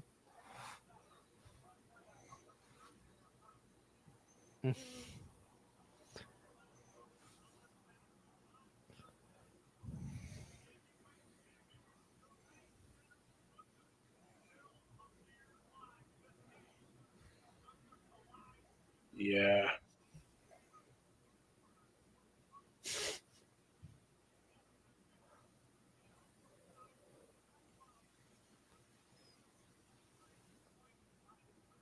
I wonder, now that I know that Octagon Jr. is officially contracted to WWE, I wonder if that's going to be the 4th man for Seth Rollins' group. And he's going to come in with Penta. I'm not sure, because Octagon's a hugely popular dude. Well, that's the thing, right? But at the same time, what a swinging character, because normally he's a babyface. Okay, he's always been a babyface. Exactly. But wasn't Octagon Jr. always a rival to Penta though? They're okay. So Octagon is the in Lucha Libre, he's like the angel. Yeah. Okay, and Pentagon is his twin, but evil. Yeah, and that's what I mean. That's how it started. So wouldn't it be epic to see them both flip? Penta play the baby face and Octagon be the bad heel. Unless from Penta's standpoint, he's like, hey, I've realized that in order to fight evil, I need to fight evil with evil and an angel. It's like the only so it's. There's so many ways they could do it. Yeah, you're not wrong. It really depends. But I also am kind of wondering too, with and if the draft still is a thing after SummerSlam, if we do see people like Andrade and Rey Fenix come over and we get the 4 together in a natural way now, and that then also allows you to, okay, now we're 4, they have 3, you can start putting the pieces together. So if you do want to go war games with that, you have it there. Although I do believe that War Games is going to go towards so those MFT and versus a team that Jacob Fatu will assemble. Okay. That I is see it what too. Yeah. that is what I've heard. I just, again, I'm like you guys all know, I'm the Lucha Libre. I love it. Mhm. I would love to see that rivalry that their grandfathers had as the original characters brought to WWE to give them that all that story and between those two characters. But also too, like with the acquisition of AAA, there's no reason why Octagon Jr. could start off there. And I mean, he could go anywhere. Yeah, like I mean, he technically was already signed to AAA. That's where he came from. Yeah. And he's done a couple things in TNA with his tag partner. What's their group? Aztec Warriors. Yeah. And then now he's get there. I know, I was gonna thank you. But now that he's coming to WWE, is it now he's gonna go to the main roster, or do we see him stick in the NXT where he goes back and forth between that and TNA and build his way up? You know what I mean? But I want to see him and Penta have some kind of Yeah. And to correct you, Bubba, Octagon's actually coming from the WWE as a freelancer. When he did the When Worlds Collide, he was invited by AAA to do that. Yeah. Yeah. But I'm just saying, he was AAA, moved to TNA, and then did his own, like, he's obviously a freelance guy. He's just taking jobs. And now WWE has signed him to an actual contract, which is amazing for him. I'm sorry, I have to laugh. It's just a freelance word. It's like everyone's freelance. Even people that are signed are still freelance. Technically, yeah. You're still signed as an independent contractor. Yeah. The way that the industry is today, it's just no, like even before, because you so here's the funny loophole with WWE contracts, and this was kind of then. So WWE has the first right to, if you're going to do anything, they have, if you're under contract, they can like schedule for anything, right? So you have very limited time to do things for you and be at home. That's kind of the risk and reward for working with WWE, right? Yeah. AJ Styles actually really showcased this in a recent time. And this was even years back. This is before the pandemic, but he did a local independent show around Atlanta, Georgia. It wasn't in Atlanta, but it was by Atlanta. So if you're able to do a independent show and you don't have any scheduled WWE appearances, and you're okay, cutting that off from the time that you're spending at home, you can still do that. You've always been allowed. The problem is a lot of talent never wanted to do stuff that took them away from their families when they were actually there. True, I get that. Because you'd be at home for 2, maybe 3, if that days in a week. So you're spending that time with your family and at home. And probably resting from the schedule that you've just completed. Right.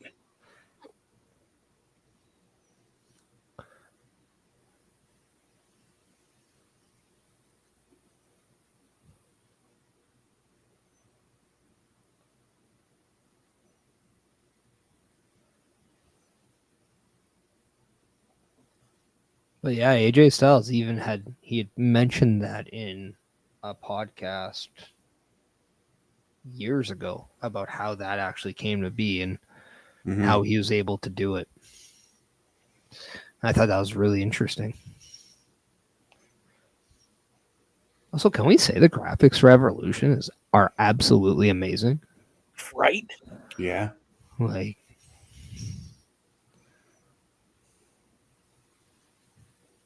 here comes El Grande Americano.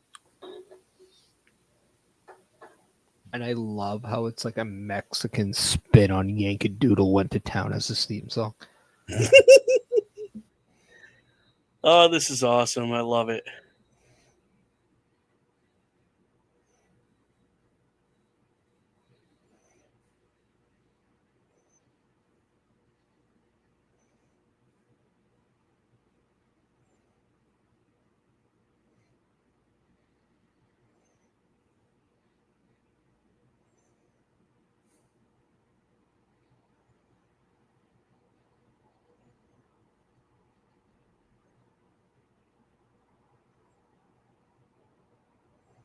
No, they're not. Come on.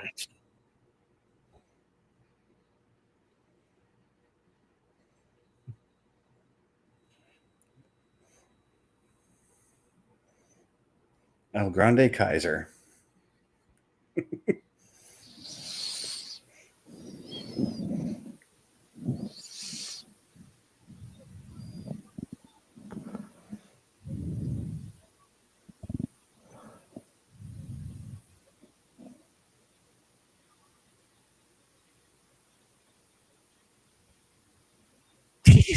Did he just say our one-eyed cameraman? That's hilarious.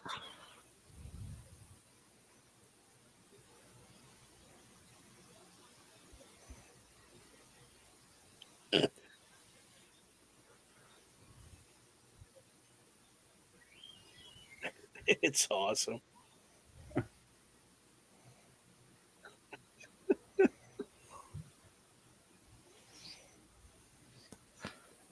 I was always wondering, like, how long could they go with this character? And I am loving the fact that they are just dedicated to just staying with it.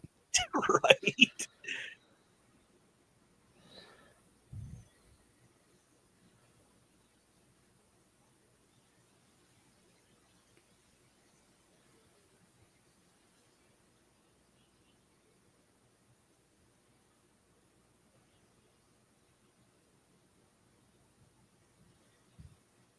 I kind of expected this El Grande Americano gimmick to be similar in vein to how Owen and Jeff Jarrett did the Blue Blazer stuff, where it wasn't always them each week whenever Steve Blackman would unmask them, but there were times when it was like Coco Beware or some random jobber. And I think Steve Blackman himself even disguised himself as the Blue Blazer one week. Well, you might be able to find that out as he is the Chris Van Vliet guest tomorrow. Sweet. Yeah. Hey, that's good to know. How random was that connection?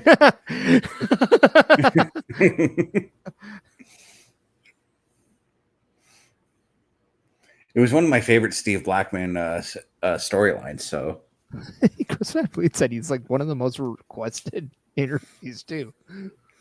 Is it really? Supposedly, I don't know. That's cool.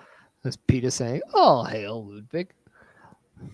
I will also say I do believe Julius Creed has done El Grande Americano a few times. mm-hmm.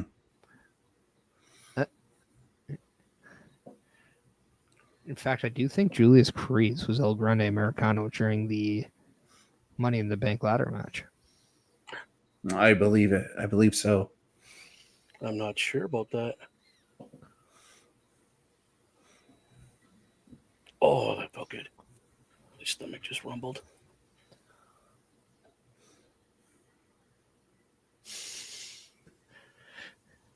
Just this is like a curiosity question. I wonder if it's the same. Okay. Oops. Singlet. Get that audio out of here. We're on YouTube. We don't want to get banned. Jesus, man, you kept it going. I think his headphone just died on him. No, his phone went off. Yeah, my phone was going off because I was trying to do some work on the channel there.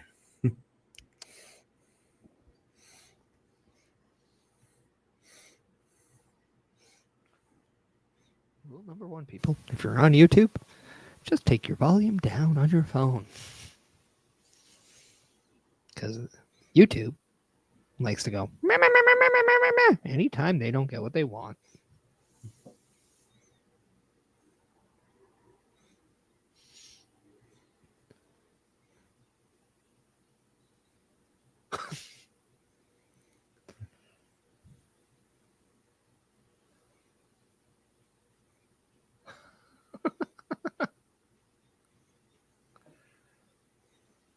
There's a level of seriousness I'm taking with this match, by the way.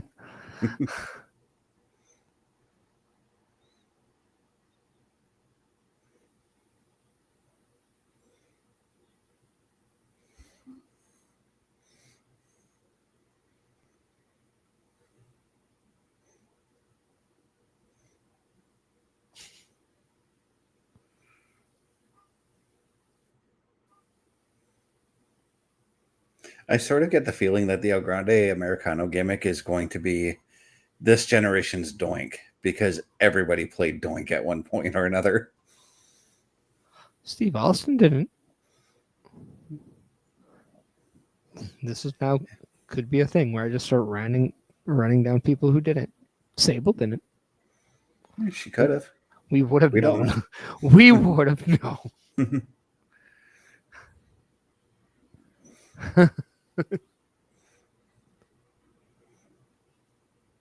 I played Doink.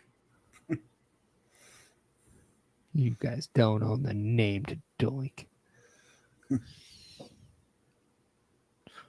Cease and desist. Come on, WWE. Do it. Good luck trying to find that promoter. Or good luck trying to get money out of that promoter. Hey, you admitted to doing it. Yeah, I'll flat out admit to it. But it wasn't my decision. No, but it might not be somebody's decision to steal from a bank. But if you stole from a bank, you're the one who's going to jail. I also don't know why that was so difficult for me to say, but it was.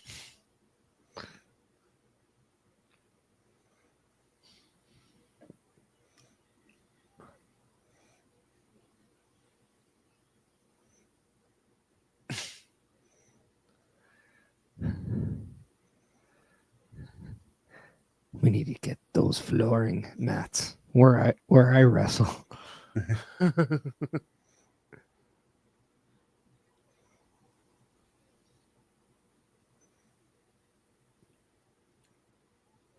Oh, dear Lord. That was crazy.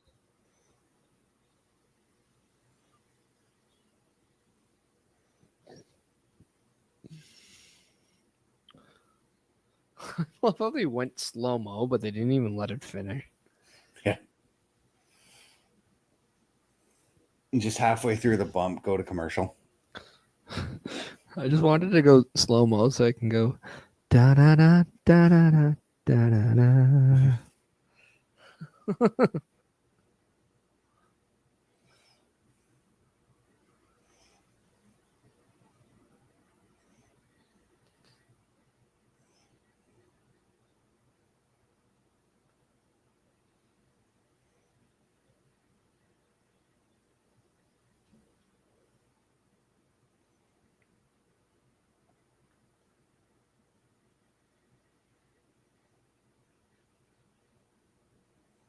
Why did you wave, Dragon?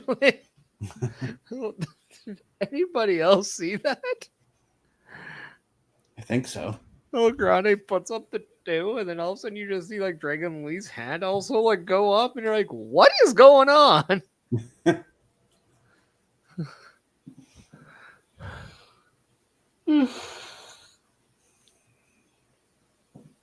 Tired? It's starting to feel loopy. Like Fruit Loopy?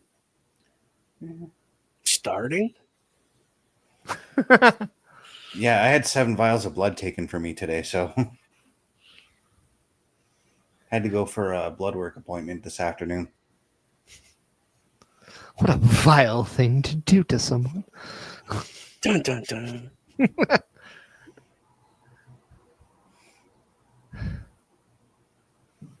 I wonder how many times El Grande has done that tonight. Do we have a counter in the chat?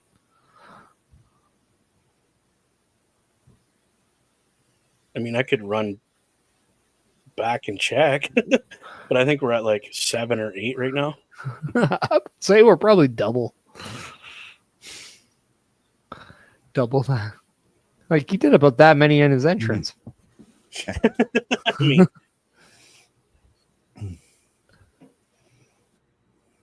Oh, we're coming back from commercial.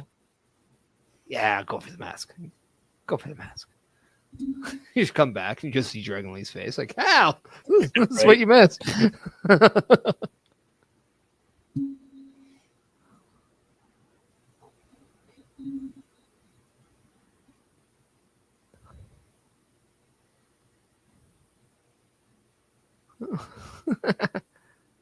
Oh, sit down.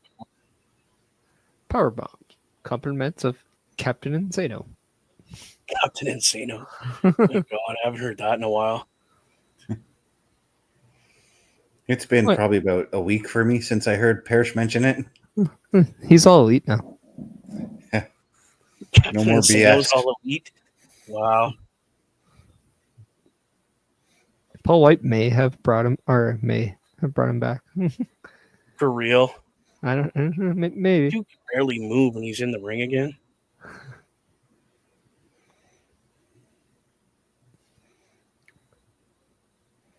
Nah, I think he's more or less working as like some sort of an ambassador kind of person with AEW right now. Ooh, Okay. that was nice.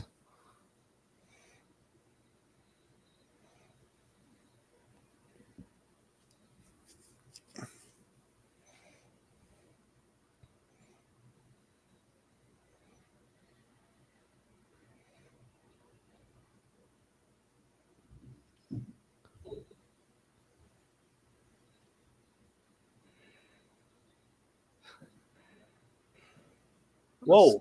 Slow motion What a cameras chop. for Dragon Lee.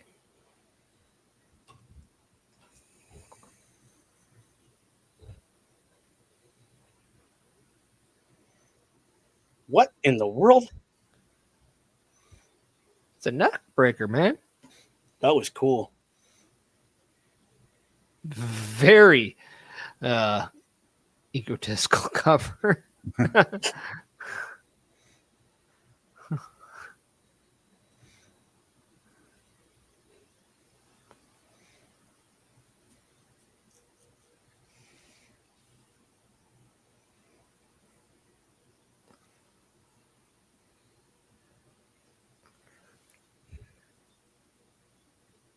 Oh.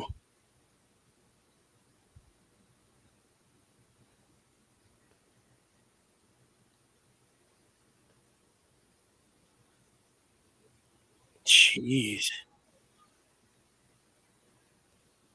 He kicked out of it. Jeez, of course he did.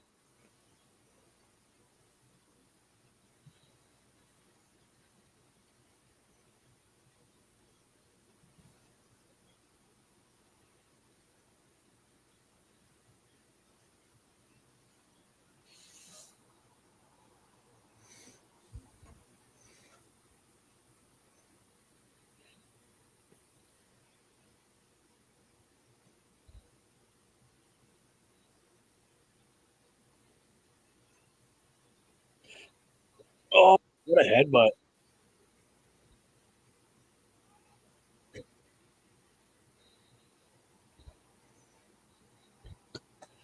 That's right. El Grande Americano. Grande Americano takes the win. Sorry, Best. It's all good. If you didn't catch that, El Grande Americano got the win.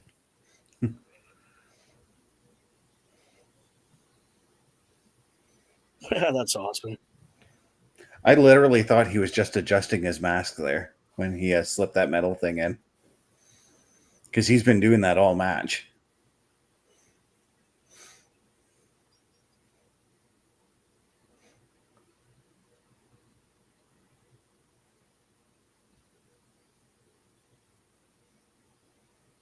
What metal thing? It looks like his eyes are right there.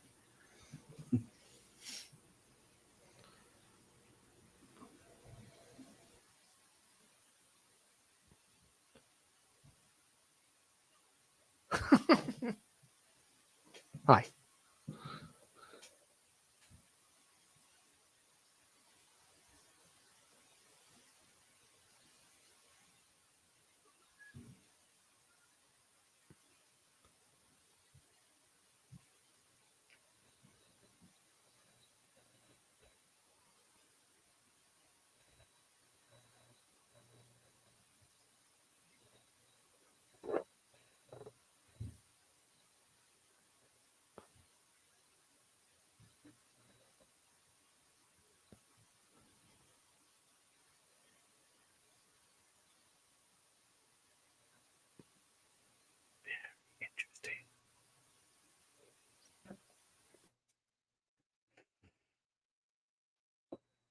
Oh, look who it is. Karrion Kross.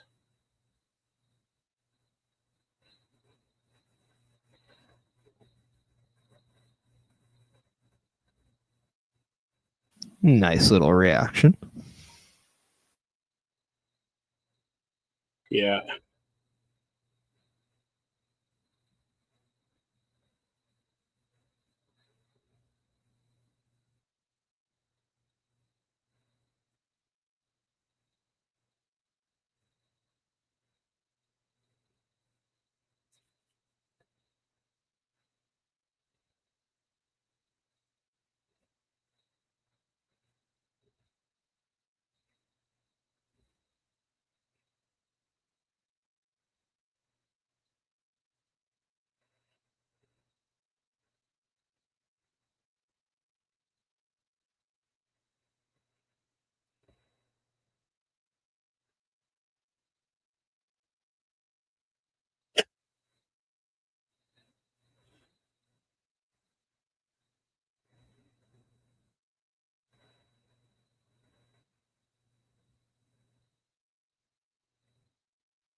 What are they chanting? We want socks?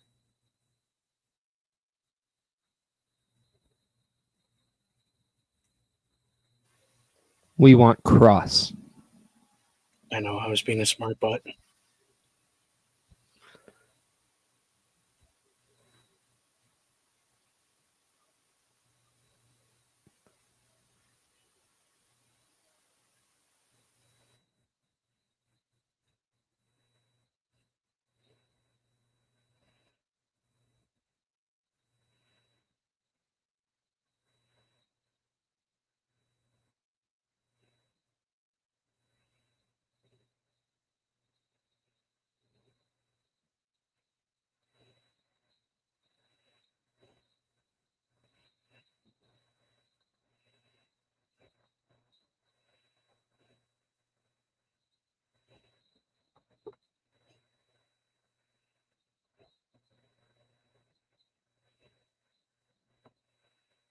Ooh.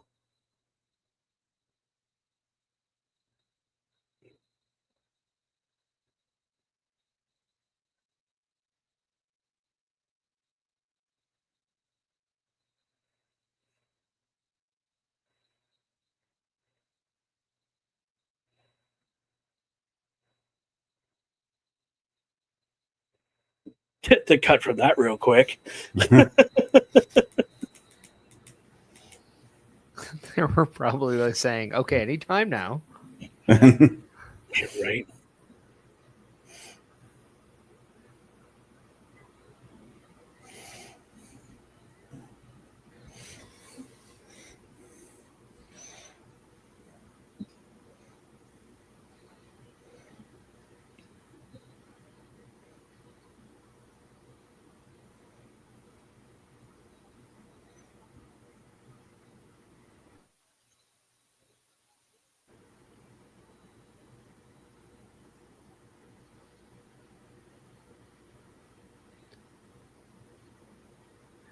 Have they at all assigned any spots in the Battle Royal yet?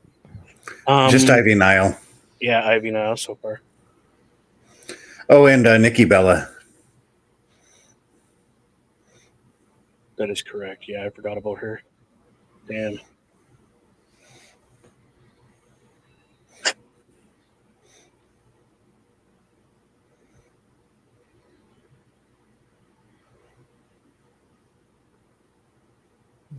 I would assume this is where Stephanie Vakir does. Yeah, I'm going to assume so too, given the graphic. Yeah.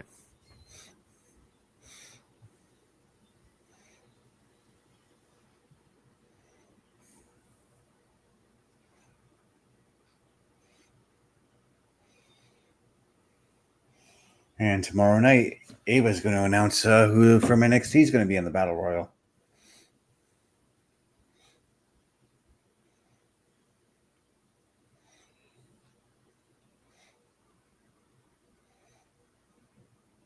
Ah, here comes Gunther. Doodle.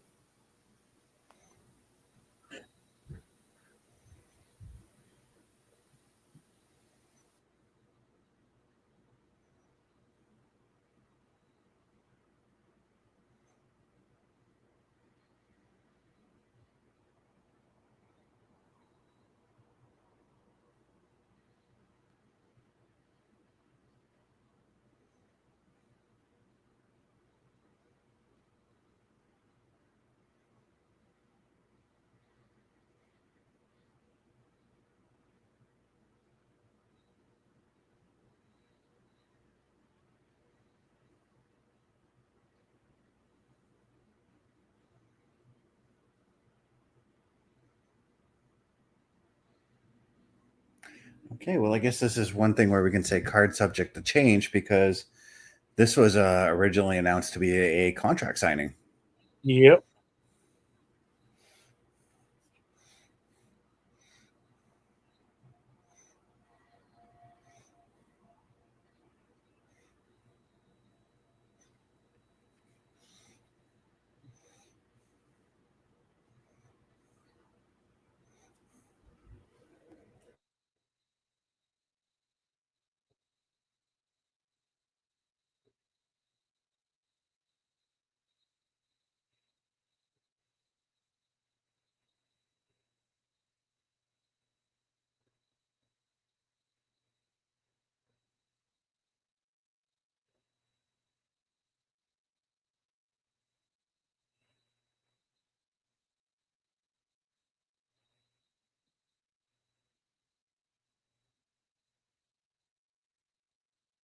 Who would have laughed if you would have called him Oldberg?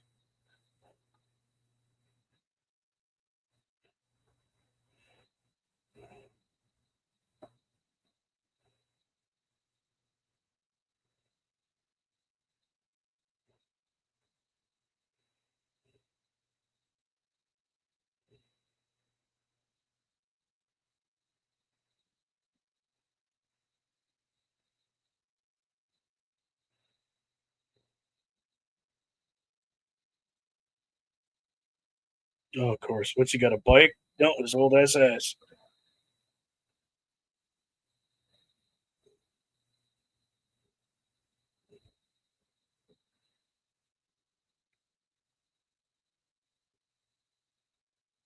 Apparently, he has changed his shirt in, 2-3 weeks? And he learned how to drift, or tried to. It's a very sad attempt, but Driftberg. Driftberg. Put that on a t-shirt, Parrish. Hurry up.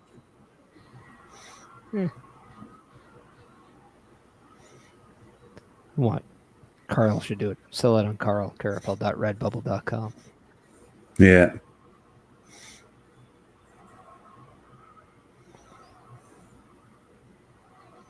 Oh, he spit the gum out. Uh-oh.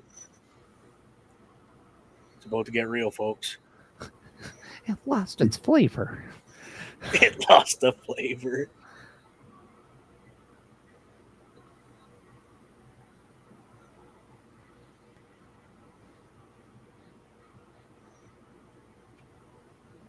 Wearing his patented cowboy boots.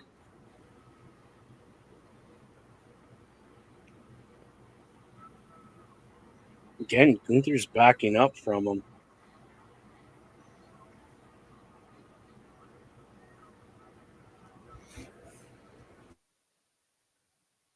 I agree with the crowd, but I'm not repeating it. Do it. Oh!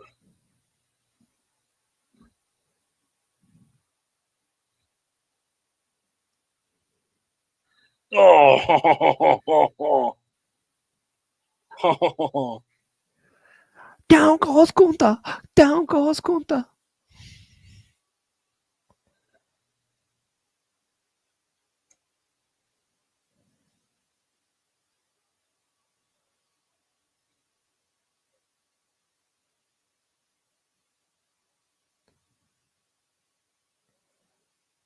Well, at least he can do Steiner math. It's only 5 days.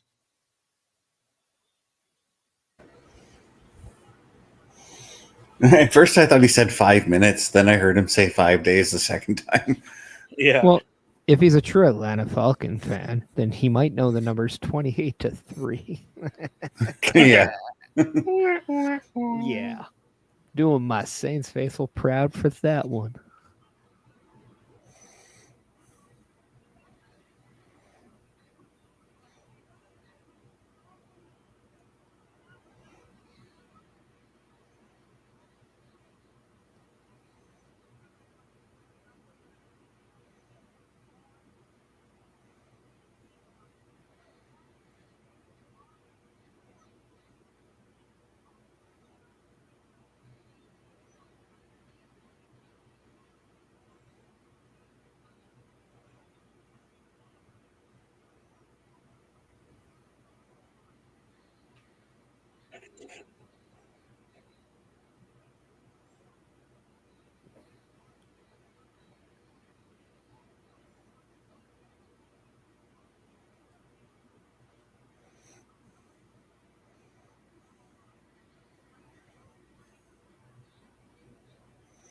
That's going to be a hell of a match, Tiffany and Trish. Yeah.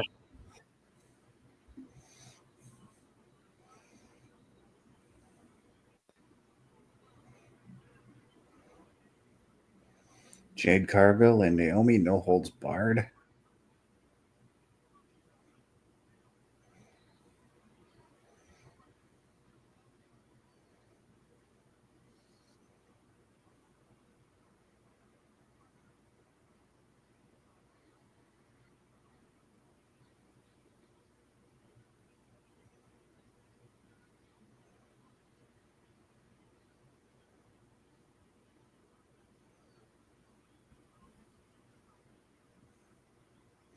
It still feels surreal to me knowing that Jordan Grace is an official member of the WWE roster.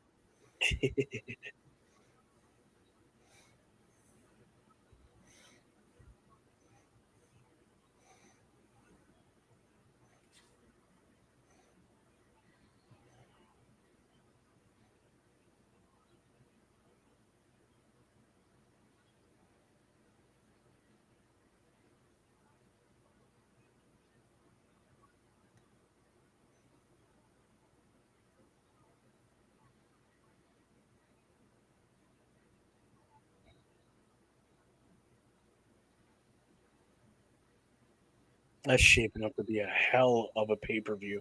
Mm-hmm. There's Grayson Waller talking with the New Day again. Right? It's like, don't worry, guys. At least you're on the show. Right? I'm a downtown under the card. Oh, jeez.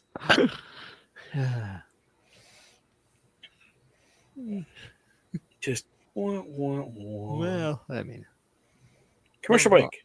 Huh. What do you say, fellas? We play our commercial real quick. that's what I was about to do. Okay, Yeah, let's go ahead. do it. But before we do, this commercial is brought to you by turnbucklestudios.org. It's the official homepage to the Turnbuckle Affiliation Program. If you have any questions, concerns, comments, or curiosities, please email Turnbuckle Studios today so you can get your answers today. If you also want to check out the latest episodic shows on all shows, they're available, as well as meeting the team. Now, if you want to know what shows those are, look no further than our calendar. Turnbuckle Studios and the Turnbuckle Affiliation Program bring you the week of streams. All times are in Eastern Time. Monday nights you get the Locker Room Breakdown at 7 p.m., followed by the Raw Patrol at 8 p.m. Tuesday brings you the flagship show, Turnbuckle Talk, at 8:05 p.m. Wednesday we play games with the PlayStation Showcase at 8 p.m. Thursday we got total non-stop action with Brace for Impact at 8 p.m. Friday we game again with Unleashed, the Jessica Wilde story at 7 p.m. Following the game, join us for the SmackDown Security Detail at 8 p.m. The weekend brings you Saturday Night Gaming at 8 p.m. On Sunday be sure to catch the Chris Parrish podcast at 12:15 p.m. followed by the Boar's Nest at 8 p.m. Be part of the shows and join the chat every day.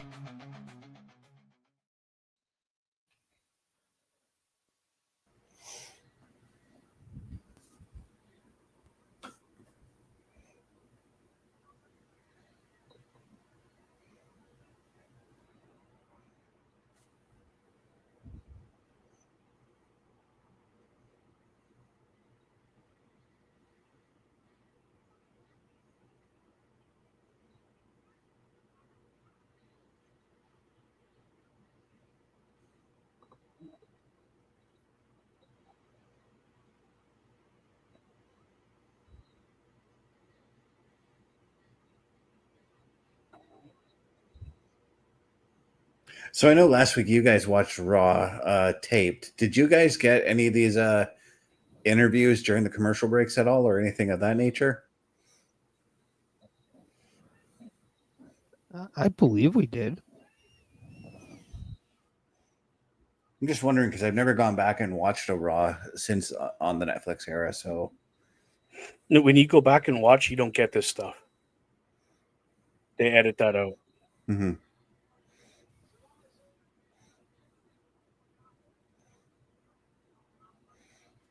I think if you want to see those, they're mainly on the socials. Yeah.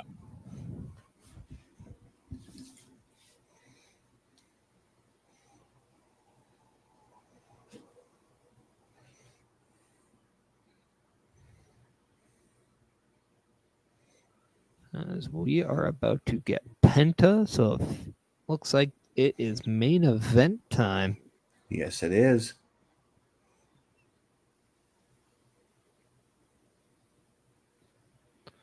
Also, I love how he has the old Ricochet lighting.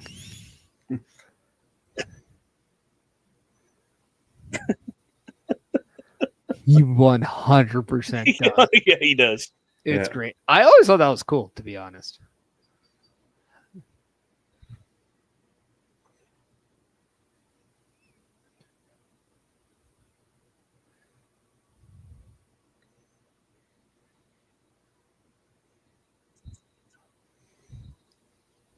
Okay, I thought he had spinning pyro, but it's just the video that creates the illusion He alongside got rid the of pyro. the spinning pyro. Yeah, he Yeah. did have it at one point, but they got rid of it Yeah. because it shot forward, and I think depending on how close the crowd is, they take it away so they don't have pyro spitting into the crowd.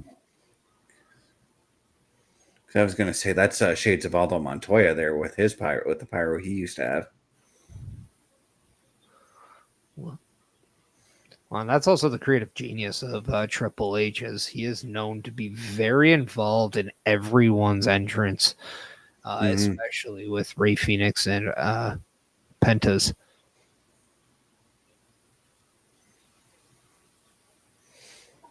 And again, when we talk about Triple H and his involvement in the entrances, there's a video out there where Nakamura was about to make his debut, and you see the behind the scenes of Triple H just walking him through the entrance and telling him which beats to hit as far as where he is on the aisleway, and he tells him just do your dance but hit these beats, you know. Well, it's like, you know how to make the chocolate, but we're going to shape it into the bar that sells. Mm-hmm. That's exactly it.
They gave Seth Rollins the Judgment Day cloud on the graphic for his nameplate.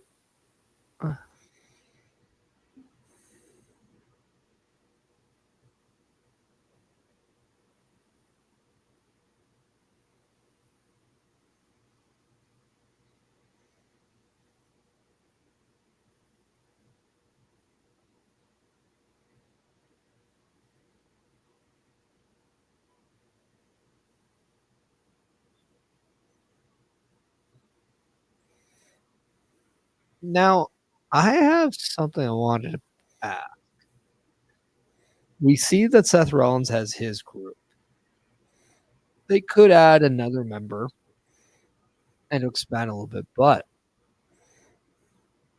how would you guys feel if the Judgment Day stepped up and we saw a complete faction turn as they go against Seth Rollins' group? Yes. I would be 100% okay with that one. because it does feel like Seth or Finn Balor still has unfinished business with Seth.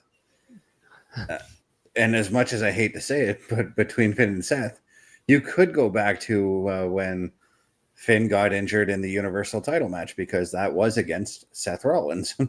Well, and also Finn Balor has defeated Seth Rollins for the Intercontinental Championship. Mm-hmm. And Seth Rollins has defeated Finn Balor for it. Yeah. Seth Rollins actually defeated, I believe it was Finn Balor, to qualify for the Money in the Bank. Yep.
But you were right, Parrish, in that Paul Heyman is at ringside right now with Seth Rollins, because he wasn't at ringside for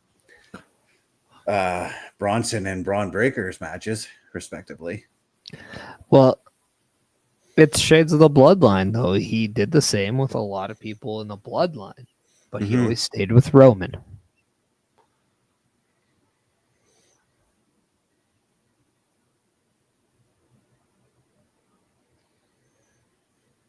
But I wonder if on the flip side, because Bronson and Braun were successful to a degree in their matches, I wonder if that's going to be the detriment for Seth Rollins tonight. Well, I do think what we're going to get is the involvement of Bronson and Braun, but I have a feeling if we're going to get LA Knight coming out, and that's what we're going to close the show off with. Yeah.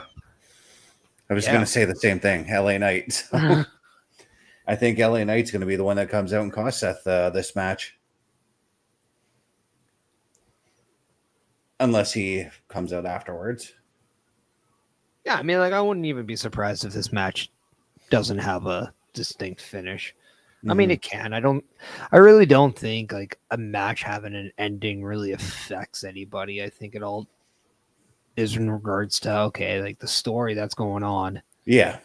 Plus, we're seeing Penta in a main event match on Raw against one of the company's all-time best performers. I would say even if Penta was to lose, he still wins in retrospect with the spot the company is putting him in. But regardless, I do think with Penta's being involved in this very strongly, might I add, we're going to see some offbeat shenanigans and perhaps one of those good old-fashioned brouhahas. I mean, when I saw that this match was announced for tonight, I couldn't help but think just how fast Penta's stock has risen in the WWE in just 6 months, and it's amazing to see. Mm-hmm. Well, Seth Rollins is now bleeding.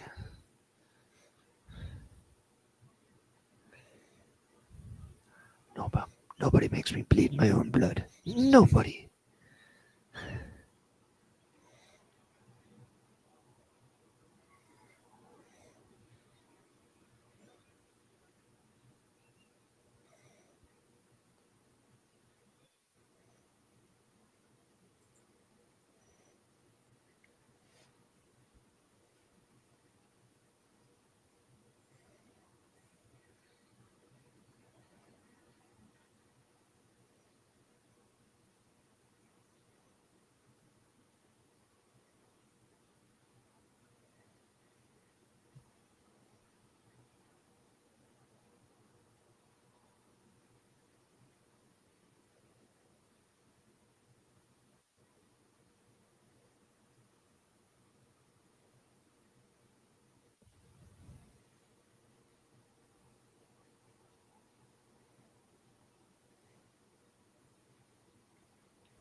And we're back.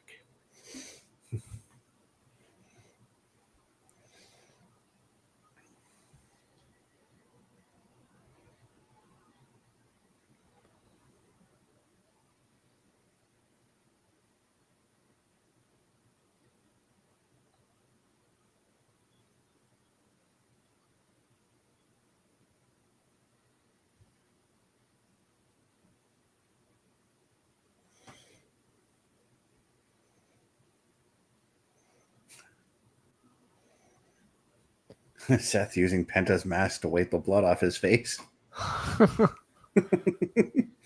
Yeah, like the towel part of it. That's fantastic. Yeah. Well, the ribbon. It's a ribbon, not a towel. Yeah. I mean, that's a dick thing to do, actually. It Yeah, really is. Very But, disrespectful. I mean, but it's something now they can like assign and auction off or hand, like, you know, do something cool with.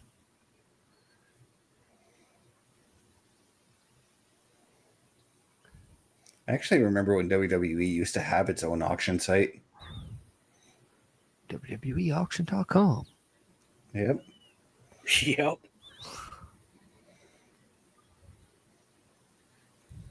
They gotta call that something different because it's not a sling blade. It's a reverse one.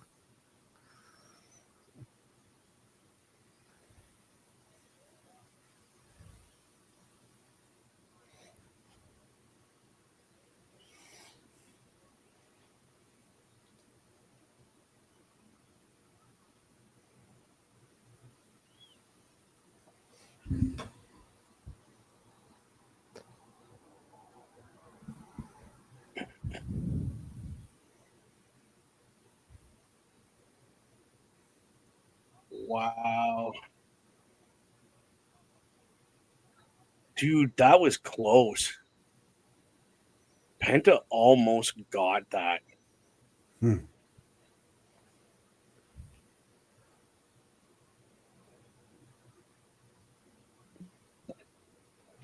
I love how Penta's adjusted on that reverse sling blade too. Like when he works with guys that actually do the sling blade, which whether it's Finn or now Seth, he changes the way he goes about it. He does more of a spinning kind of face buster. Yeah. Instead of the actual sling blade motion, which I think is very cool to notice just how he does it just to be different. And I appreciate that.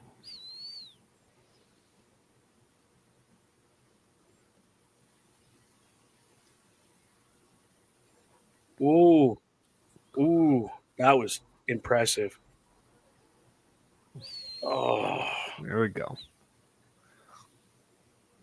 Oh, beautiful. And I remember Malenko doing that to Mysterio back in the day. Doing what? Oh, the fireman's carry into the rib Oh, buster. the Godbuster? Yeah. Yo, it is so good. Yeah, that's impressive. Whenever Dean Malenko doing that to anybody was just awesome. But Ray would get that additional height. And because of his stature, like it just looks so much more gruesome. And then the way he would sell and just like WCW Ray was so good. Oh, hell yeah. Hands down, one of the better versions of that character.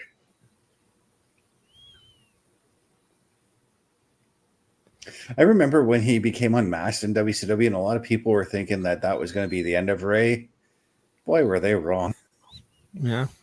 And of all people to tell Ray to bring the mask back, it was Vince McMahon. Yes, it was. Because when Rey Mysterio signed with the WWE, he was under the implication that he was doing it without the mask, and it was Vince McMahon who actually told him, "No, I want you to bring the mask back." But that could have been. Oh my God, that was so close. But again, that whole Ray with the mask could have been put to an end, though, too. It could have never have come back because of the Lucha tribunal that allowed him to put the mask back on. Well, Rey Mysterio he always owned the rights to the Rey Mysterio character and the rights to that mask. It was the whole tradition thing, though. I know, but I think the tradition was already kind of spat in when he took it off. And I think it's the respect that he had that had the backing, but I don't think it was ultimately up to them. Oh, is he going to do it? Yeah, he's going to. No, I don't think he's going to let him. No, there you go. Ooh, Wow. whatever. I've never seen that reversal. That's great.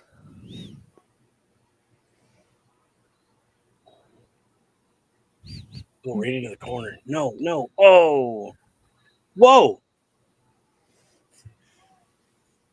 Penta's just like, screw you. I'm gonna get you with this. Oh no. Try to buckle bomb me.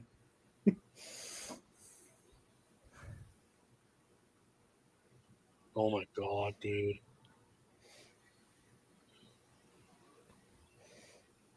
Like pure instinct just to come out of that corner and do that.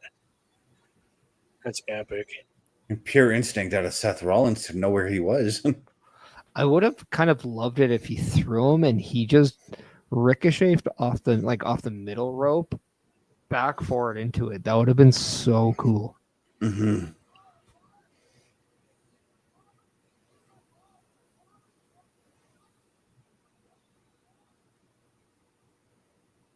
Well, Penta's going to be singing soprano for the next little while. His miados.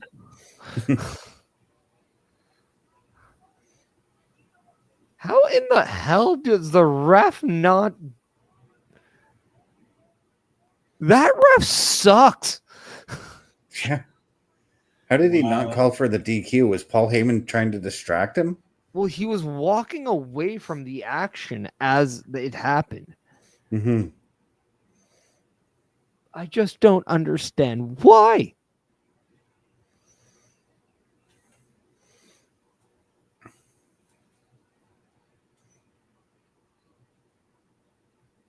Who's he calling it? Calling out the other two, I bet. Yeah, I was going to say, he said something now. And, yeah. No, this isn't going to happen. L.A. Night. Because look who's in the ring. Yep. Blunt force trauma. Beautifully done. Run, Brett, run. Bron Breakker just lost himself right there. Bronson had to pull him back. Oh, yeah, He's like, that's awesome. The I love damn it. prime bottle, man. It got me. Yeah. Stupid Logan Paul. I love it. Boys, that was a great Raw. It was an interesting episode.